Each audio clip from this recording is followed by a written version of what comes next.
तो हम लोगों ने आज सुबह मल्टीलेयर की फील्ड पर प्रैक्टिकली जाना कि किस तरह से हमें स्ट्रक्चर खड़ा करने से पहले या फसल को बोने से पहले खेत के लिए किस तरीके से तैयार किया जाता है। ठीक है, ये हमने आज बहुत गहराई से फील्ड पे पड़े हुए घास कचरे और इन सब चीज़ों को क्लीन करते हुए सीखा। मेरा आप सभी से ये कहना है कि अभी जो हम लोगों ने 3-3.5 घंटे सुबह में जो प्रैक्टिस की, उस प्रैक्टिस में आपको क्या रियलाइज हुआ, क्या मतलब आपको लगा, क्या सीखा, क्या जजमेंट किया, वो आप लोग हमें व्यू बताइए। फिर हम लोग मिट्टी के प्रकार और उसके सुधार के बारे में फिर बातचीत करेंगे। ठीक है, हाँ, कोई भी बता सकता है, एक एक करके बताइए। सर छोटे जमीन में रहेंगे तब तो उसका मैनेजमेंट इस तरह कर लेंगे जी, लेकिन अगर कोई बड़ा जमीन दो एकड़ में कर रहा है, 2 बीघे में कर रहा है, उसको तो थोड़ा लीजिए। और हमने पहला ऑप्शन आप जो है उसमें वेस्ट डिकम्पोजर लेके और छिड़क दीजिए और मिट्टी को जोत दीजिए, वो वापस कर वही डिस्पोज हो जाएगा। तो वो एक बेटर विकल्प है, फिर उसको निकालने की जरूरत नहीं है। अब चूंकि हम लोगों को अभी कल से इसमें वो करना है तैयारी करके, और परसों इसमें बेड बना के और नर्सों जो है 3-4 दिन के अंदर हमें फसल बोनी है, तो इसलिए हम लोग ये सब क्लीनिंग किया। पर अल्टीमेटली जो मकसद है वो है फील्ड को क्लीन करना। आप चाहे फील्ड में से कचरा निकाल के क्लीन करें, या फिर आप बड़ी फील्ड है तो रोटावेटर चला दीजिए एक बार। रोटावेटर चलाएंगे तो क्या होगा कि वैसे ही टुकड़े हो जाते हैं, और टुकड़े होने के बाद फिर आप उसमें वेस्ट डिकम्पोजर डाल के फिर एक बार जुताई कर दीजिए, तो वो बहुत फास्ट कंपोस्ट हो जाएगा। और फिर भी हर केस में आपको 8 से 10 दिन बल्कि 15 दिन तक का तो वक्त देना पड़ेगा, तब जाके फिर हम फिर काम कर पाएंगे। तुरंत काम नहीं कर पाएंगे, है ना। विकल्प है वर्मी कंपोस्ट भी कितना दिन पहले अगर इस फील्ड में उपयोग करें तो वर्मी कंपोस्ट कम से कम देखो 2 से 3 दिन पहले जो हम लोग बुआई करते हैं, बुआई से 2 से 3 दिन पहले हमको कंपोस्ट डालना चाहिए। कोई भी कंपोस्ट डालो, चाहे वर्मी डालो, चाहे जो भी आपके पास कंपोस्ट अवेलेबल है, बुआई के 3 दिन पूर्व डालना चाहिए। और कंडीशन नमी युक्त खेत में डालना चाहिए, बिना नमी के खाद कोई भी खेत में नहीं डालना चाहिए। ठीक है, क्योंकि जो खाद होते हैं, खादों में जैविक खाद खास करके है ना, इनमें क्या होता है, ये इनमें जीवाणु होते हैं, और अगर ये हमने सूखे खेत में डाल दिए या धूप में डाल दिए तो इनके सारे जीवाणु नष्ट हो जाते हैं, और फिर वो खाद का कोई मतलब नहीं रह जाता। इसलिए नमी हो खेत में, जैसे अभी हम लोगों के खेत में जो नमी थी, इस कंडीशन में हम डाल के और वापस मिट्टी में उसे पलट देते हैं, तो वो फिर खाद 100% काम करती है। सर ये वेस्ट डिकम्पोजर कितने दिन में सर मतलब उसको कंपोस्ट कर देगा? देखिए वेस्ट डिकम्पोजर एक तो 1 दिन में बन जाएगा, उसमें इतना ये नहीं है कि बहुत ज़्यादा समय लगेगा बनने में। सारी चीज़ों को आप मिलाइए एक बर्तन में, हमें उसमें क्या मिलानी है, ताज़ा गोबर, गौमूत्र पुराना या ताज़ा, 2 किलो गुड़ और 2 किलो जो है उड़द की दाल का आटा और 1 किलो ईस्ट खमीर, इन सबको मैश करके हमने रखा, कपड़े से उसका मुंह बांध दिया ताकि मच्छर मक्खी पंखी इत्यादि जो कीट वगैरह हैं वो उसमें जाके ना चले जाएं। और फिर मैक्सिमम मिनिमम 24 घंटा, अधिकतम 48 घंटे के अंदर उसके बर्तन को निकाल के और उसको जाके खेत में छिड़क लेंगे। अब हमने जो मिक्सचर बनाया वो तो लगभग 30-40 kg के आसपास का है लिक्विड में, है ना, तो उसमें हम थोड़ा सा पानी और डाल देंगे और फिर उसको क्लॉकवाइज और एंटी क्लॉकवाइज 10 मिनट तक घुमाएंगे। फिर उसके बाद ज्यादा पानी मिला के इस सॉल्यूशन को 1 एकड़ में हमें छिड़कना है ना। तो क्वांटिटी क्या रहेगी, पानी कितना डालेंगे, किस प्रोपोर्शन? पानी देखिए आपकी डालने की विधि के द्वारा तय होगी। ठीक है, कैसे, अब मान के चलो आपको खेत में मग्घे से छिड़कनी है, आपके पास कोई संसाधन नहीं है, तो आप अगर 1000 लीटर का सॉल्यूशन बना लेंगे तो 1000 को छिड़कने में वक्त लगेगा ज़्यादा, तो अल्टीमेटली इस 20-30 लीटर के मिक्सचर को आपको 1 एकड़ में देनी है। तो आप क्या करोगे कि इसमें 400-500 लीटर पानी मिला लिया, है ना, एक बहुत ज़्यादा भी नहीं और बहुत कम भी नहीं, और उस पानी को लेकर आप फिर मग्गे से पूरे खेत में ऐसे स्प्रेड कर दीजिए। तो एक तो ये तरीका है। दूसरा तरीका यह है कि अगर आपके पास कोई मशीन का अरेंजमेंट है, तो फिर आप इसमें डाल लो 3000 लीटर पानी, 4000 लीटर डाल लो, और फिर मशीन रख के और जो रोल पाइप होता है अपना उससे जाके फुहार कर दो पूरे खेत में। तो सर कितने दिन में ये सर डिकम्पोज हो जाएगा वो जो? देखिए कम से कम अगर जिस तरह से आज हमारे खेत में जो नमी थी, इस नमी में ये समझ लो कि 60 से 70% नमी है ये, ठीक है। नमी कम से कम 25% खेत में होना चाहिए। इतनी नमी में अगर 10 दिन आप दोगे तो पूरी तरह से कंपोस्ट हो जाएगा। 10 दिन मतलब 10 दिन के बाद हम फसल फिर उसमें बो सकते हैं। तो सर वो उसकी रूट भी खत्म हो जाएगी जो? हाँ डिकम्पोज हो जाएगी ना वो तो, क्योंकि आप उसकी जड़ तो जमीन के संपर्क में है नहीं है, आपने उखाड़ दी, उसमें हवा लग गई जड़ में और आपने डिकम्पोजर डाल दिया तो वो जाके कंपोस्ट हो गई, है ना। ऐसे करना है। Thank you sir. और बताइए और क्या सीखा हमने सुबह, क्या जजमेंट किया, क्या रियलाइज किया, बताइए अपने अपने अनुभव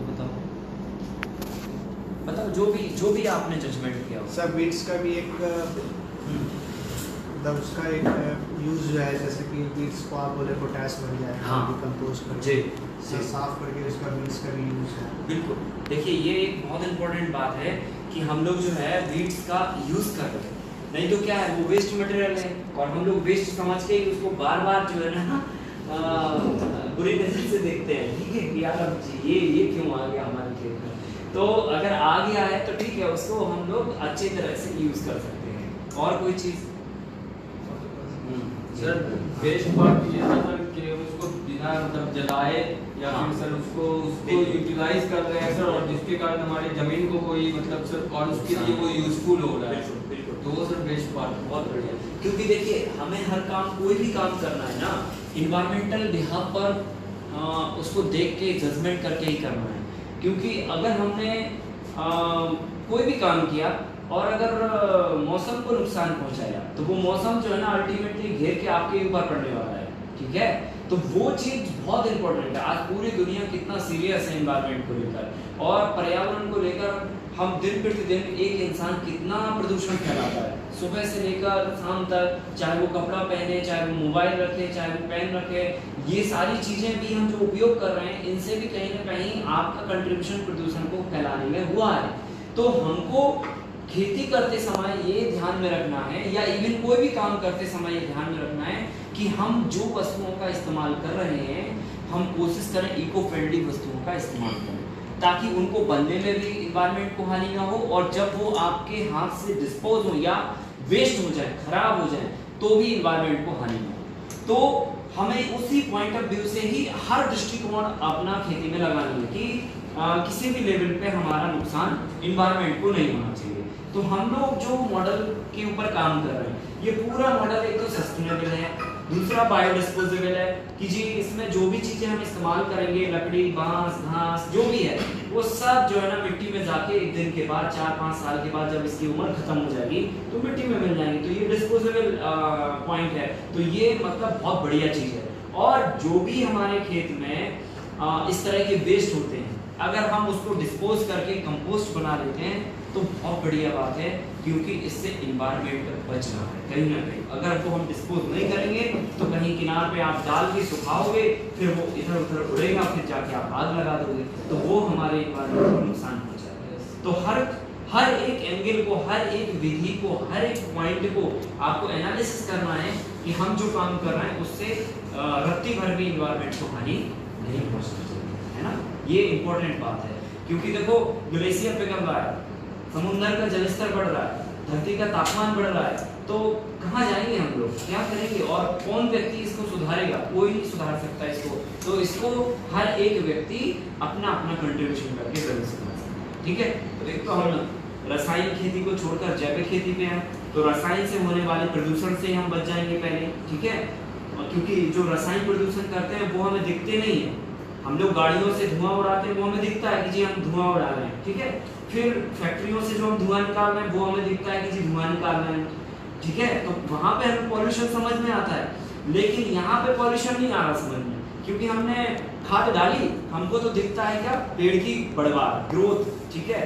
लेकिन उसमें जो एसिडिटी होती है वो जाके जमीन पे जब पड़ती है तो गैसेस बनती है और वो गैसेस जाके इन्वायरमेंट को नुकसान पहुंचाती हैं और फिर वही गैसेस वायुमंडल के द्वारा पानी की बरसात के माध्यम से फिर वापस हमारे ऊपर गिरती है। तो वो पानी मतलब जो है कहीं ना कहीं फिर नुकसानदायक होता है। ठीक है, तो ये चीज़ है। हाँ मेथड है जो सर पोटाश बनाने का जी सर, इसे ब्रेक बता सकते हैं? देखिए, पोटाश बनाने की जो बात है, कंपोस्टिंग के टॉपिक पे तो हम लोग डिस्कस करने ही वाले हैं, लेकिन यहाँ पे आपको थोड़ा शॉर्ट में बता दें कि जो गाजर घास होती है ना, गाजर घास में पोटाश जो तत्व होता है काफ़ी रिच मात्रा में पाया जाता है।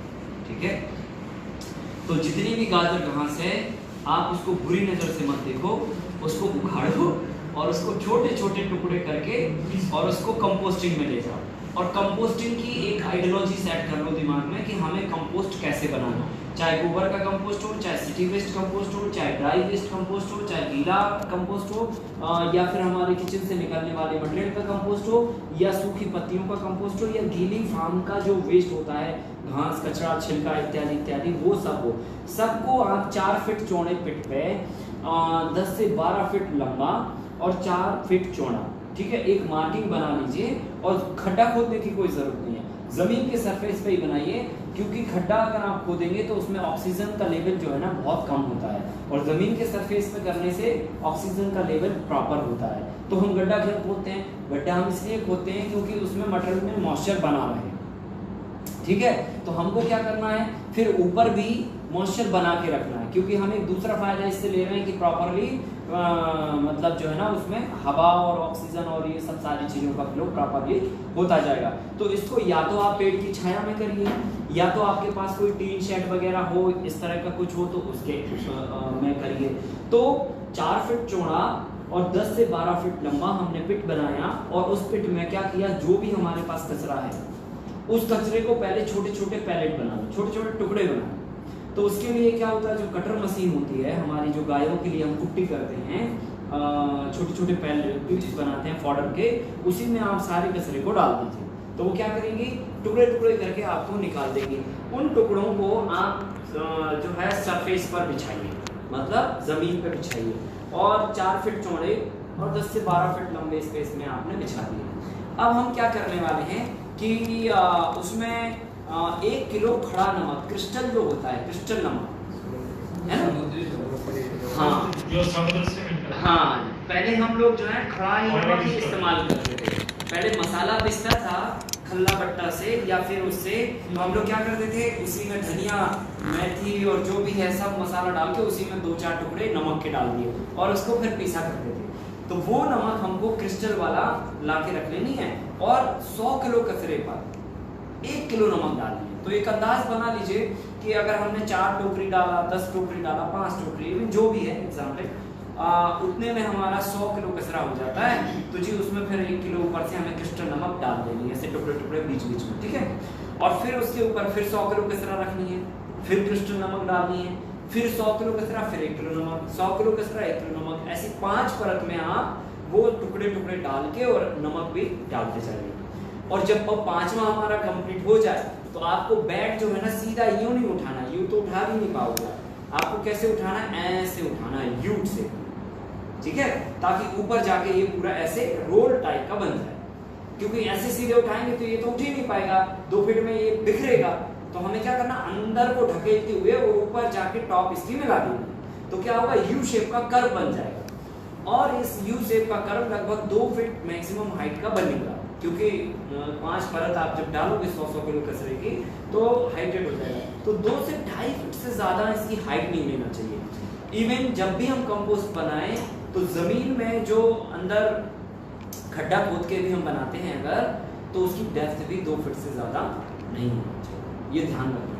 क्योंकि 2 फीट से ज़्यादा अगर डेप्थ होती है तो ऑक्सीजन का फ्लो नहीं हो पाता प्रॉपर, और ऑक्सीजन का फ्लो नहीं होगा तो बैक्टीरिया ढंग से काम नहीं करेगा, और बैक्टीरिया ढंग से काम नहीं करेगा तो कंपोस्ट नहीं हो पाएगा।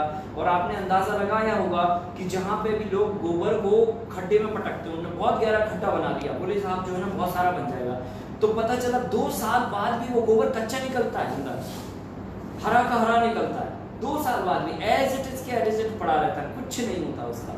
तो कंपोस्टिंग की प्रोसेस के लिए बैक्टीरिया का मल्टीप्लाई होना और बैक्टीरिया का काम करना बहुत इंपॉर्टेंट है। और बैक्टीरिया जहाँ पर है वहाँ पर 3 चीजें चाहिए, भोजन, हवा और पानी, ठीक है कि नहीं। तो नमी तो ऑलरेडी है ही, पानी उसमें है ही मॉइस्चर, ठीक है, और भोजन है ही खाने को, कंपोस्ट करने को, और हवा नहीं है, हवा नहीं है तो बस प्रक्रिया रुक जाएगी।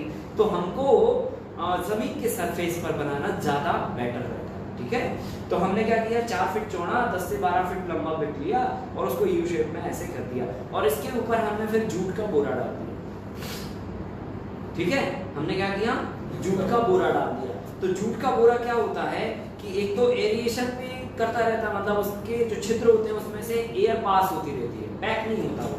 और दूसरा क्या होता है कि शेडो भी हो जाता है, उसके ऊपर वो ढकना भी हो जाता है। हाँ, पर ऐसा नहीं है कि आप धूप में ये पिट बना दें और ऊपर से जूट का बोरा डाल दें, ये नहीं करना। पहले तो पिट छाया में होना चाहिए और फिर उसके ऊपर से बोरा होना चाहिए, जूट का बोरा होना चाहिए। तो इससे क्या होगा, जूट का बोरा ढका रहेगा तो मॉइस्चर भी मेंटेन रहेगा, नमी एकदम से उड़ेगी नहीं, और एयरेशन भी होता रहेगा, हवा भी जाती रहेगी। इसके बाद 20 दिन के बाद बोरे को आपको हटाना है। आफ्टर 20 डेज हम लोग जूट के बोरे को हटाएंगे और फिर फावड़े से उसको क्या करेंगे, ऐसे मैश कर देंगे, हल्का, हाँ हल्का सा मैश कर देंगे। इससे क्या होगा, ऊपर का नीचे, नीचे का ऊपर ऐसे मटेरियल हो जाएगा तो ऑक्सीजन का फ्लो और ज्यादा हो जाएगा प्रॉपर, ठीक है। और ये करने से पहले हम पहले देख लेंगे कि हमारे मटेरियल में मॉइस्चर कितना खत्म हो गया, मतलब कितना कम हो गया।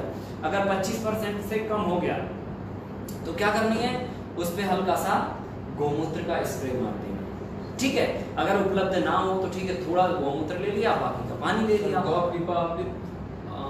वो भी डाल सकते हैं, ठीक है।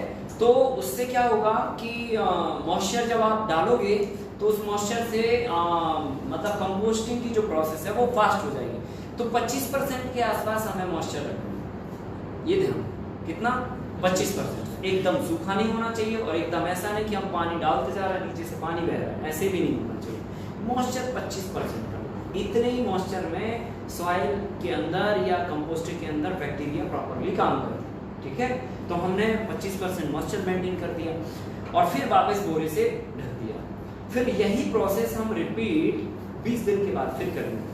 बोरा जूट का हटाएंगे, फिर मॉइस्चर मेंटेन करने के लिए गौमूत्र पानी मिला के और कर देंगे, और प्योर गौमूत्र तो प्योर गौमूत्र भी डाल सकते हैं। और 20 दिन बाद फिर एक बार, तीसरी बार रिपीट करना। तो कुल मिला के हमने कितनी बार किया, 3 बार, 20 दिन, 60 दिन के बाद लगभग 70 से 90 दिन के अंदर वो मटेरियल पूरी तरह से कंपोस्ट हो जाएगा, ठीक है, पच जाएगा, पूरा कंपोस्ट हो जाएगा। और अब वो जो कंपोस्ट बचा है वो प्योर पोटेशियम। अब आप उसको जहां पे भी जिस भी फसल में इस्तेमाल करेंगे तो जो के की कमी है, पोटेशियम की कमी है, उसको पूरा करें, ठीक है। तो ये एक विधि है उसको कंपोस्टिंग करने की। जब हम कंपोस्टिंग के प्रैक्टिकल टॉपिक पे चलेंगे तो इसको करके आपको सिखाएंगे कैसे करना होगा, ठीक है। और बताइए और क्या सीखा ये सर एक क्वेश्चन था मेरा सर, मल्टीलेयर फार्मिंग जो हम लोग करेंगे 5 क्रॉप की सर, अलग-अलग क्रॉप की, अगर किसी एक में डिजीज अगर बाल्टी में लग जाए सर तो वो डिजीज तो 5 प्लांट में ट्रांसफर हो जाएगी सर? नहीं, ऐसा नहीं होता है। एक्चुअली क्या होता है, डिसीज और कीटाणु जो भी होते हैं जो फसलों में लगते हैं खासकर, तो डिसीज तो होती है डिफिशियंसी से, ठीक है, और कीड़े भी लगते हैं डिफिशियंसी के नेक्स्ट स्टेप पे। मतलब अगर पौधे में कमजोरी है तो सबसे ज्यादा बीमारी उसको आएगी, और फिर बीमारी लगने के बाद ढेर सारे फिर कीड़े भी उसमें लग जाएंगे, ठीक है। तो हमको ये चिंता करने की बिल्कुल जरूरत नहीं है कि एक फसल में डिसीज लगेगी तो वही सब में ट्रांसफर हो जाएगी, ऐसा बिल्कुल भी नहीं है। एक तो आपका न्यूट्रिशन बैलेंस वहां पर इतना बढ़िया रहेगा कि बीमारी जो है ना, पहली बात तो आएगी नहीं है, ठीक है, क्योंकि हम सबसे पहले नंबर फोकस कर रहे हैं डाइटिंग प्लान पे। मिट्टी में अगर हम प्रॉपर सारी डाइट मेंटेन कर रहे हैं तो बीमारी आने के चांसेस बहुत कम है, ठीक है। तो बीमारी उस चक्कर में आनी नहीं, और 4 फसलों के कॉम्बिनेशन अगर वहां पे और लग गए तो फिर और चांसेस कम हो जाते हैं बीमारी आने के। रही बात कीड़ों की, अगर किसी भी एक फसल पे कीड़े आ गए, अगर आप समय रहते अगर उसमें स्प्रे या जो भी उसकी प्रिकॉशंस हैं वो लेते हैं तो वो फिर और दूसरी फसलों में नहीं लग पाते। और अगर मान के चलो नहीं करते हैं तो ये तो एक सामान्य बात है, आज आपके खेत में लगे हैं, पड़ोसी ने दवाई डाली या आपने दवाई डाली है तो जाके फिर दूसरे के खेत में लग जाएंगे, तो वो नेचुरल प्रोसेस है। तो हमें उसका प्री प्रिकॉशंस फॉलो अप करना पड़ेगा, और क्या सीखा हमने सुबह? बताओ भाई, 4 घंटे घास निकाली आपने, क्या रियलाइज हुआ? गाइस तो यही हुआ कि अगर एक बार आप सही ढंग से क्लीनिंग करोगे तो उसकी सर बीट्स की जो परसेंटेज है सर, वो जो अभी जो परसेंटेज है उससे तो हाफ हो जाएगी सर। और अगर आप उसको रेगुलर बेसिस पे करते हो फिर तो सर वो बीट्स ना के बराबर है। बहुत अच्छा, देखिए ये बहुत गुड पॉइंट है जो आपने रियलाइज किया। देखो नहीं तो समस्या तो ऑलरेडी बनी हुई है ना हमारे बीच में, और वो समस्या हमेशा रहने वाली है। हम तो सदियों से सुनते आ रहे हैं, है ना। हमारे पूर्वज भी कहते थे जी घास हो रही बहुत, आज हम भी कह रहे हैं घास हो रही। कभी समाधान नहीं होगा। समाधान के लिए हमें प्रयास करना पड़ेगा। जो आज हमने रियलाइज किया कि एकदम हम पूरी अगर फील्ड को एक बार क्लीन कर देते हैं और फिर सही समय पे सभी तरह की फसलों को हम खेतों में लगाते हैं तो खरपतवार नीचे दब जाएगा, फसल आपकी इंप्रूव हो जाएगी। अभी हम क्या कर रहे हैं, खरपतवार इंप्रूव है, फसल जो है ना बिल्कुल कमजोर है, तो उस चक्कर में वही चीज फिर हावी हो जाती है। तो हमें जो हावी होने वाली चीज है उसको मैनेजमेंट करके उसको दबानी है और जो फसल है उसको इंप्रूव करना है। ये बहुत इंपॉर्टेंट बात है, ठीक है। और बताइए भाई, आप लोग मुझे बताओ। सर ये मल्टीलेयर में तो हो जाएगा, जनरल में बहुत मुश्किल है। मल्टीलेयर छोटा एरिया है जी, तो उसमें इतना प्रकार के लग रहा है तो उम्मीद कम है कि उसमें दूसरा घास निकल सकता है, बहुत कम निकलेगा। लेकिन जनरल जो है खेत है जी, उसमें तो बहुत मुश्किल होगा। उसमें मुश्किल होता है, लेकिन देखो उसमें भी कंट्रोल करने के उपाय हैं, ठीक है। उसमें दूसरे तरह के उपाय हैं, और दूसरे तरह के उपाय हैं, एक तो नेचर का एक आइडियोलॉजी रूल है कि अगर आप मिट्टी को ढकोगे तो खरपतवार नहीं आने वाली, ये तो आइडल रूल है, ठीक है। अब सवाल ये है कि हम वहाँ पे जहाँ ओपन में फसलें दे रहे हैं, क्या हम वहाँ पे ऐसा कुछ कर पा रहे हैं कि हम मिट्टी को पूरी तरह से ढक दे रहे हैं तो फिर वीड्स नहीं आएंगे। तो वहाँ पर आपको क्या करना चाहिए कि ढकने के लिए जितना भी आपके पास वेस्ट मटेरियल होता है उस वेस्ट मटेरियल का उपयोग करो, ठीक है। अब बात इतनी है कि इतनी बड़ी मात्रा में वो वेस्ट कहाँ से आए, ठीक है, ऐसा भी सवाल हो सकता है आपका। या दूसरा हम लोग ये प्रयास भी कर सकते हैं कि उस पर एक बार जो है अच्छा जोत के मॉइस्चर दे के गर्मी के टाइम पे, और उस पर 0.25 माइक्रोन की एक बार पॉलीथीन बिछा। किस समय पे? गर्मी के समय, अप्रैल के महीने। सर ये छोटा एरिया में तो पॉलीथीन बिछा नहीं सकते। नहीं देखिए वो इतना बड़ा एरिया में कहाँ मैं बता तो रहा हूँ आपको, 1 एकड़ की पॉलीथीन 7-8 हज़ार रुपए की कॉस्ट पे होगी, ठीक है। तो 1 एकड़ की पॉलीथीन हम ले आए, हमने बिछा दी, और फिर जाके अगले 4-5 दिन के बाद दूसरे पे बिछा दी। वो ऐसे थोड़ी है कि वो हमेशा बिछी रहेगी।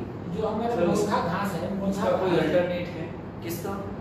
पॉलीथीन ना बिछाए कुछ और अगर करें, जैसे फिर समाज व्यक्ति है वो तो आच्छादन ही एकमात्र विकल्प है, और फसलों का मैनेजमेंट ही एकमात्र विकल्प है कि आप फसल को बीज से पहले आने के लिए हर संभव प्रयास करें, ठीक है। जैसे अब अगर मान के चलो जो फील्ड आज हम लोग क्लीन कर रहे थे, अगर उस फील्ड में आप पीछे से बुआई कर देते तो फटाफट निकल जाए। हाँ फटाफट निकलता है, क्योंकि वो तो ऑलरेडी है ही वहां पर और जिंदा अवस्था में है अभी। उसको बस खाली एक सेटलमेंट चाहिए था और जाके वो खड़ा हो जाता, और ऑलरेडी उसका पौधा बना हुआ है यार पहले से, तो उसको तो ग्रोथ ही करनी थी।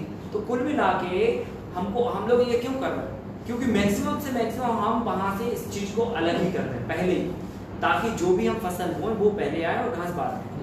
दूसरा, जब आप ओपन में करते हो तो ओपन में आप कोशिश करो ज़्यादा से ज़्यादा कहीं से इस तरह की चीज़ें मिल जाए, जैसे केले के पत्ते मिल जाए आपको, गन्ने की पत्ती मिल जाए आपको, हल्दी या अदरक की पत्तियां मिल जाए आपको। तो इनकी पत्तियां क्या होती हैं, चौड़ी होती हैं थोड़ी, जैसे केले की पत्तियां मिल गई फॉर एग्जाम्पल, बिछा दो बड़े लार्ज स्केल पे बढ़िया, ठीक है। तो बिल्कुल एकदम पॉलीथीन का काम करेगा वो, और डिस्पोज भी हो जाएगा वो पत्ता एक समय के बाद। तो देखो करना तो यही पड़ेगा। अच्छा, दूसरा क्या है, फसल का मैनेजमेंट बिठाओ। सबसे ज्यादा बढ़िया चीज तो, क्योंकि वो आपके हाथ में है, उसी के लिए आप काम कर रहे हैं, तो वो किया जा सकता है। ये सब चीजें थोड़ी कठिन हो जाती है, उपाय है पर कठिन है। आप पत्तियां अरेंजमेंट करना वो एक थोड़ा लेंदी प्रोसेस है, पर धीरे धीरे आप करोगे तो समाधान मिलता है। हमने जो प्रयास करते हैं, देखो मैं आपको प्रैक्टिकल बात बताऊं, हमने क्या किया इसके लिए कि जैसे अभी हम फसल लगाने वाले हैं, तो हम क्या करते हैं, खेत को अच्छा गीला कर देते हैं। गीला हो गया तो घास निकलने लग गई, जर्मिनेशन आने लगा 3-4 दिन के बाद, 4-5 दिन 7 दिन, और 7-8 दिन के बाद अब हमने फिर इसकी जुताई कर दी, फसल नहीं बोएंगे अभी, क्या करेंगे, जुताई कर देंगे। तो जो बीट्स उगने वाले थे वो पहले राउंड में उग गए, अब इसके बाद आप उसमें बिजाई कर दीजिए।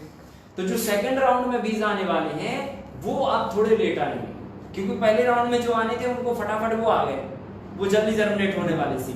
अब जो धीरे धीरे जर्मिनेट होने वाले आएंगे उसके पहले हमने अपनी फसल लगा दी, अब हम फसल को इंप्रूव कर लेंगे, तो क्या होगा कि फसल हमारी पहले आ जाएगी।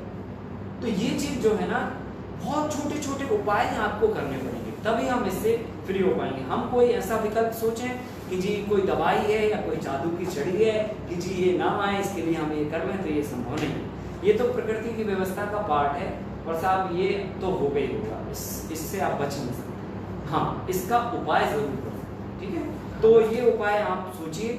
और जैसा कि मैं पॉलीथीन का उपाय आपको एक बता रहा था 0.25 माइक्रोन की, जैसे मान के चलो 2-5 एकड़ भी जमीन है किसी की, तो वो तो आराम से कर सकता है। हमने स्प्रिंकलर चलाया और मिट्टी की जुताई कर दी।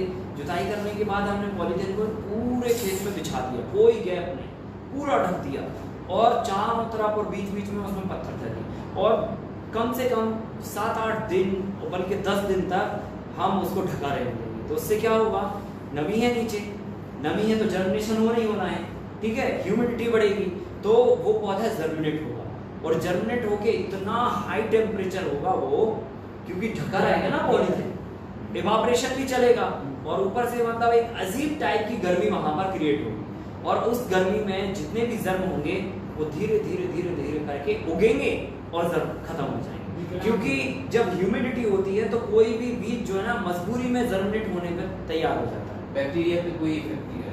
नहीं, उस पर तो देखो, बैक्टीरिया तो ऐसा है कि अगर मान के चलो थोड़े बहुत बैक्टीरिया इफेक्टेड होंगे ही भी, तो जैसे ही हम उसको हटाएंगे और वो वापस फिर मल्टीप्लाई होने लग जाएंगे। तो सर, तो अगर हम लोग प्लास्टिक सर उस पर डालेंगे तो सर उसमें तो हवा और सनलाइट का तो सर 10 दिन डाल के रखनी है, 10 दिन डाल के और फिर हटा दीजिए, फिर वापस आपका खेत वापस। हमें तो केवल उन बीजों के जर्म को खत्म करना है, समझ रहा ना। जैसे प्रैक्टिकली क्या होता है, अगर आप एक कागज का टुकड़ा किसी भी जर्मिनेशन होने वाले पौधे के पहले उसके ऊपर रख दीजिए, तो क्या होगा, वो वहीं पे ऐसे ऐसे सिकुड़ के मर जाएगा, ठीक है। तो वो एक चीज है। अच्छा, इसमें एक चीज और हो सकती है कि अगर आपके पास कागज मिल जाए, कागज बोले तो ये पुट्ठा जो होता है ना, गत्ता वाला पुट्ठा, पर वो ये अगर लार्ज स्केल में आपके पास कहीं है ऐसा उपलब्ध, तो ठीक है, आप वो लेके वो भी डाल सकते हैं।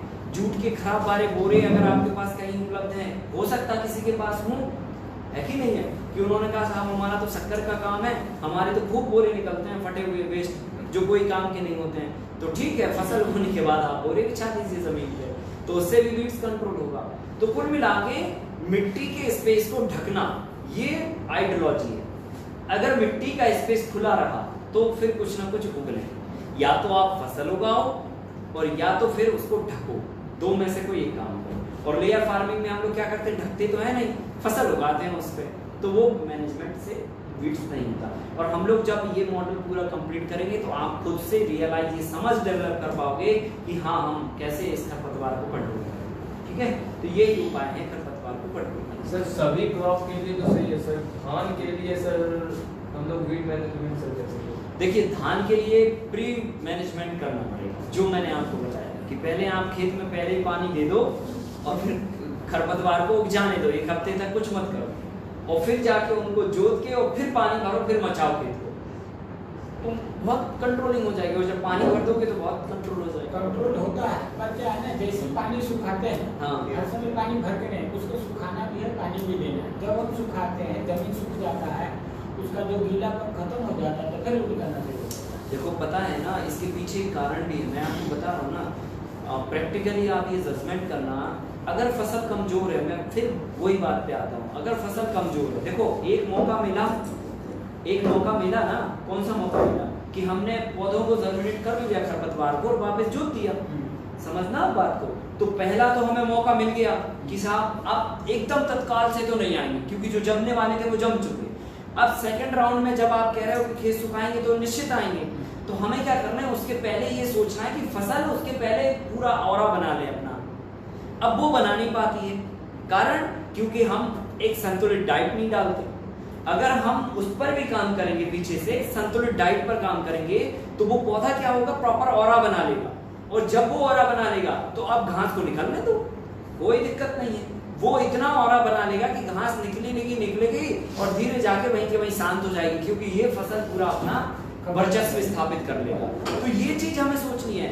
डाइटिंग के बारे में बहुत इसलिए हम फोकस कर रहे हैं 2 चीजों को लेकर। डाइट संतुलित मात्रा में होना बहुत जरूरी है। आपको पता होना चाहिए मिट्टी को कितना क्या खाद देनी है। अगर वो खाद देते हैं तो फसल एकदम से पहले ग्रो कर जाती है, और अगर नहीं दिया तो पौधा आराम से ग्रो करेगा। तब तक फिर खरपतवार को तो मौका मिल गया ग्रो करने का, तो उसको मौका मत दो ग्रो करने का, ये बात है। हाँ सर, जो आपने बताया क्योंकि ऑर्गेनिक में जो हम देते हैं काऊ डंग देते हैं या फिर वर्मी कंपोस्ट, जो उसका हम जो काऊ डंग हुआ या फिर वर्मी कंपोस्ट, इसका एक नेचर होता है कि जो फर्स्ट जब में ऑब्जर्व करते हैं हमारे प्लांट को नाइट्रोजन को 30% ही ले पाते हैं जी, और फास्फोरस को 70%। तो हम कैसे उन्हें 100% देना है, तो वो तो फर्स्ट पहली बार में जो ऑब्जर्व करें हमारे 30% ही नाइट्रोजन ले लें, बाकी हम 70% कैसे मैनेजमेंट करें? वो बाद में हम रूटीन खाद जो देंगे ना उससे मैनेज करेंगे।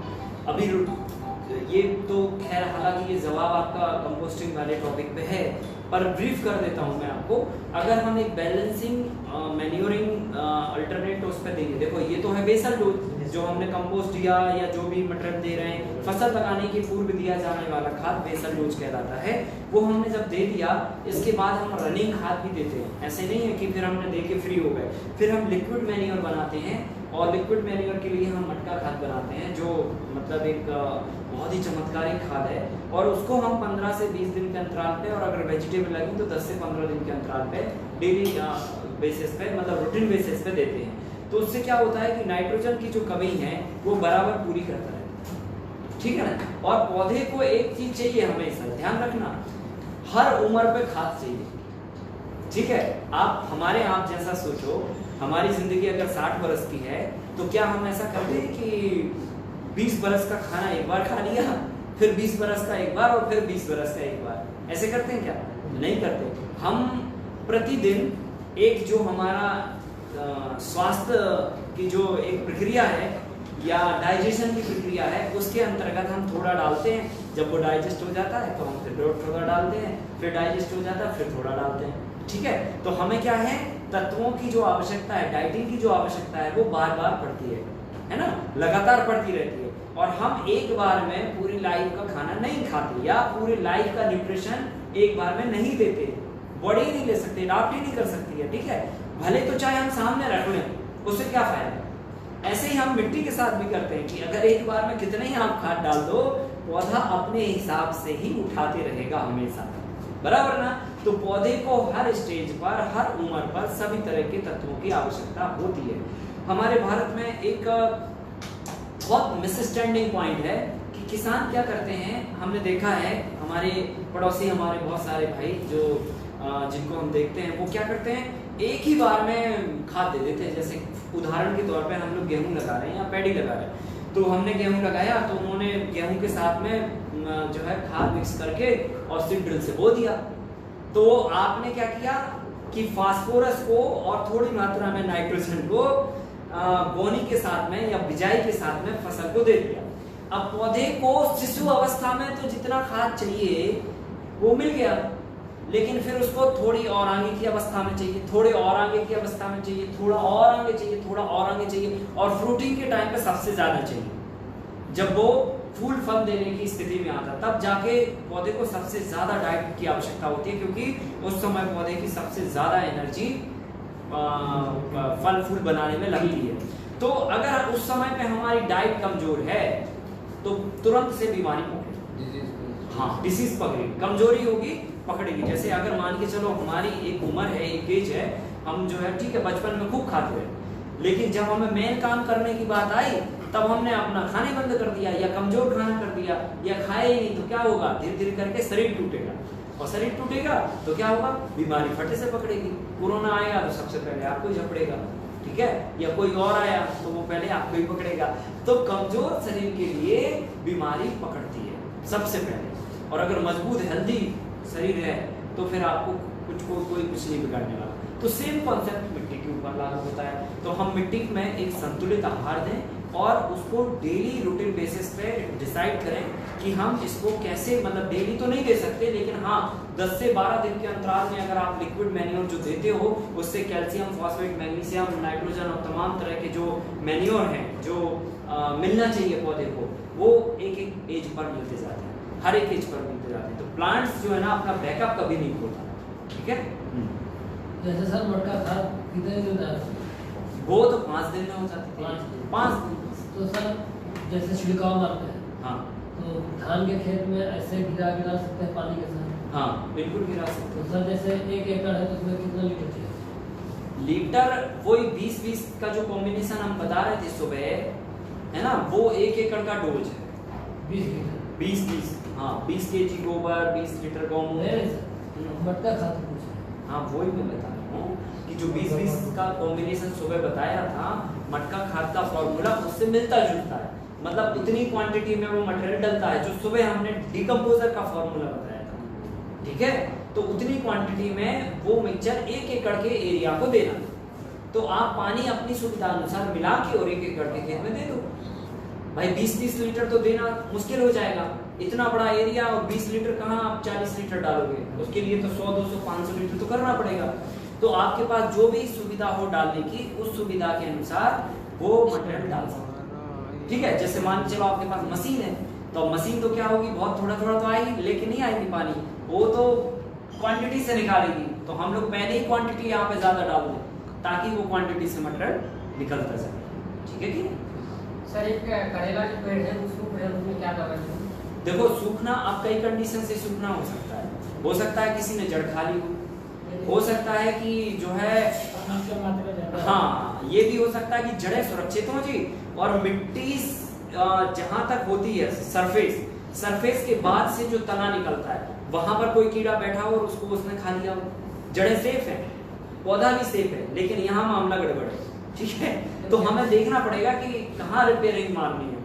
तो सूखने के कई कारण हो सकते हैं, फंगस भी हो सकती है, जड़ों का गलन भी हो सकता है, कीड़ों का कुतरना भी हो सकता है।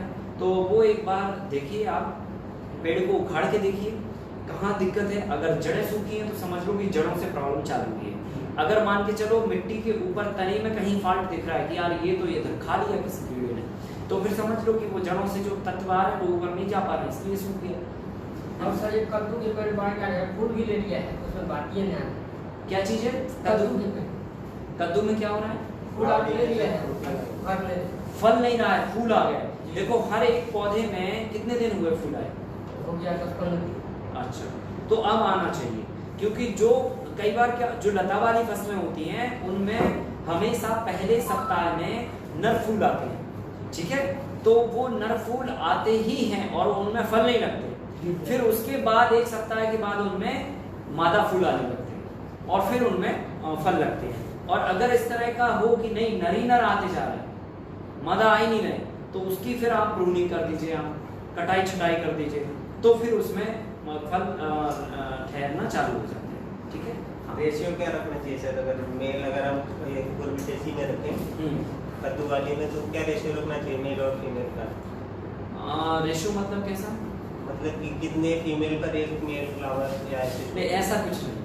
जैसे सर पपीते में है तो जैसे कहा जाता है कि 10 फीमेल पर एक मेल पपीता रहे। मोटा मोटा अंदाज लगाते हैं, पर ऐसा बहुत ज़्यादा कॉम्पैक्ट नहीं है कि नहीं इतने पे इतना ही होना चाहिए, कोई गणित नहीं है कि इतने पे इतना होना चाहिए, ठीक है। हाँ पूरे खेत में आपके समझ लो अगर 10 पौधे भी अगर रहे तो भी हो जाता है, पर इन सारी चीज़ों में मेल और फीमेल दोनों एक साथ नहीं होते हैं, अलग अलग नहीं होते हैं। जो क्रीपर्स क्रॉप्स होती हैं हमारी, उनमें मेल फीमेल दोनों अटैच ही होते हैं, अलग से उसके कोई पौधे नहीं होते हैं। पपाया के केस में अलग होता है, मेल अलग होता है, फीमेल अलग होता है, पर फीमेल मेल वाला भी पौधे में फल आते हैं सेकेंड ईयर के बाद, उसमें भी फल आने लगता है। हाँ क्योंकि सर आजकल पेजी कटिंग करते हैं तो छोड़ देते हैं, क्योंकि प्रोडक्शन पर ज़्यादा ध्यान देते हैं। हाँ। तो मेल वालों को काट कर निकाल कर एक ही 2 छोड़ते हैं। हाँ। तो कभी रहता है कि जैसे कि कराकर के हमें मेल को निकालने की जरूरत क्या है? ठीक है वो आ रहा है आने दीजिए, और वो बस फ्रूट नहीं लगेगा, ठीक है कि नहीं, उसमें फ्रूट नहीं। जैसे अभी गिलकी में हम लोगों ने देखा वहां पर कितने सारे मेल फ्लावर थे, हम हर एक को तो नहीं निकाल रहे ना, वो आने दीजिए, क्या दिक्कत है, उसी से मेल से वो फीमेल बनते जाएंगे, ठीक है कि नहीं। जो फ्लावर्स वहां पर खिले हुए थे वो सारे मेल थे, ठीक है। जो फीमेल फ्लावर होता है वो तो एक दिन के लिए खिलता है और वापस फिर सिक्योर के और फिर उसमें फ्रूट लग जाता है, ठीक है कि नहीं। तो मेल फ्लावर हमेशा आएंगे और उसकी चिंता करने की जरूरत नहीं है, ना उनकी संख्या कंट्रोल करने के लिए हमें कुछ उपाय करना, हमें तो बस प्रूनिंग करनी है, जितने मेल आएंगे और प्रूनिंग कर देंगे तो फीमेल आना चाहिए। और बताओ शुक्ला जी कुछ बता रहे थे आप? पूछ ले। हाँ बताइए। मैं कह रहा हूँ सर कि जैसे सिट्रस का हम लोग ट्रीटमेंट करते हैं, छिड़काव करते हैं जैसे मट्ठे का, हाँ तो क्या हम लोग जैसे हमारे पास नींबू के पेड़ हैं तो काफ़ी नीचे गिरे हुए हैं, तो जो यूजेस हैं वो तो यूज कर लिया जाएगा, लेकिन जो यूजेस नहीं है मतलब जो थोड़ा बहुत उस पर दाग पड़ गए तो उसका कोई ट्रीटमेंट कर सकते हैं क्या हम लोग? ट्रीटमेंट नहीं, उसका भरपूर उपयोग कर सकते हैं आप। सारे नींबुओं को, जितने भी नींबू आपके पास ऐसे हैं जिनका आप उपयोग नहीं कर सकते, उन सारे नींबुओं को लेके आओ और छाछ में ही डाल दो आप, काट के नहीं डाल सकते तो सीधे डायरेक्ट डाल दो, काट के डाल दोगे तो ज़्यादा इफेक्टेड होगा। तो बस एक एक चाकू मार दिया, भले चाहे 2 पला नहीं किए, ठीक है, मतलब पूरा ना काटो, उसमें कट बस मारते जाओ और फिर जाके उसमें छाछ के जो ड्रम है ना उसमें आप डाल दो। तो उससे क्या होगा कि छाछ की जो एफिशिएंसी होगी वो और ज़्यादा बढ़ जाएगी और ज़्यादा इफेक्टेड हो जाएगी वो छाछ, ठीक है। तो ये उपाय कर सकते हैं। और कई बार ऐसा भी होता है कि हमारे पास छाछ नहीं है उपलब्धता में, तो फिर हम नींबू के रस का भी प्रयोग कर सकते हैं छाछ के विकल्प के रूप में, तो वो बहुत इफेक्टेड होता है, वो बहुत बढ़िया चीज़ है। अगर और इवन हम तो ये कहते हैं कि जब नींबू का सीज़न होता है, जैसे अभी जो सीज़न चल रहा है, अभी ये टाइम पे अगर कहीं से आपको सस्ते नींबू मिलते हैं तो आप जितना खरीद सकते हो खरीद लो, और खरीद के उसको या तो गौमूत्र में डाल दो, या तो हो तो छाछ में डाल दो, और नहीं तो आप पानी में ही डाल दो थोड़े से, तो वो गलना चालू हो जाएंगे। और गलने के बाद उनको अच्छा बढ़िया निचोके और वो लिक्विड आप अपना रखें, वो लिक्विड आपका कीट नियंत्रण के लिए बहुत काम है, ठीक है। हाँ, इल्ली नियंत्रण के लिए वो रामबाण औषधि है, समझ, ठीक है। हाँ, उससे जो बीटल होती है ना हमारी रेंगने वाले कीड़े, जो छेद भी करते हैं और खासकर पत्ती को खाते हैं, और ज़्यादा हो जाए तो फिर फल में भी लग जाते हैं, है ना। भिंडी में छेद करके घुस जाते हैं, बैगन में छेद करके घुस जाते हैं, टमाटर में भी छेद करके घुस जाते हैं। तो ये सारे कीड़े, इस तरह के कीड़ों को कंट्रोल करने के लिए वो बहुत कारगर दवा है।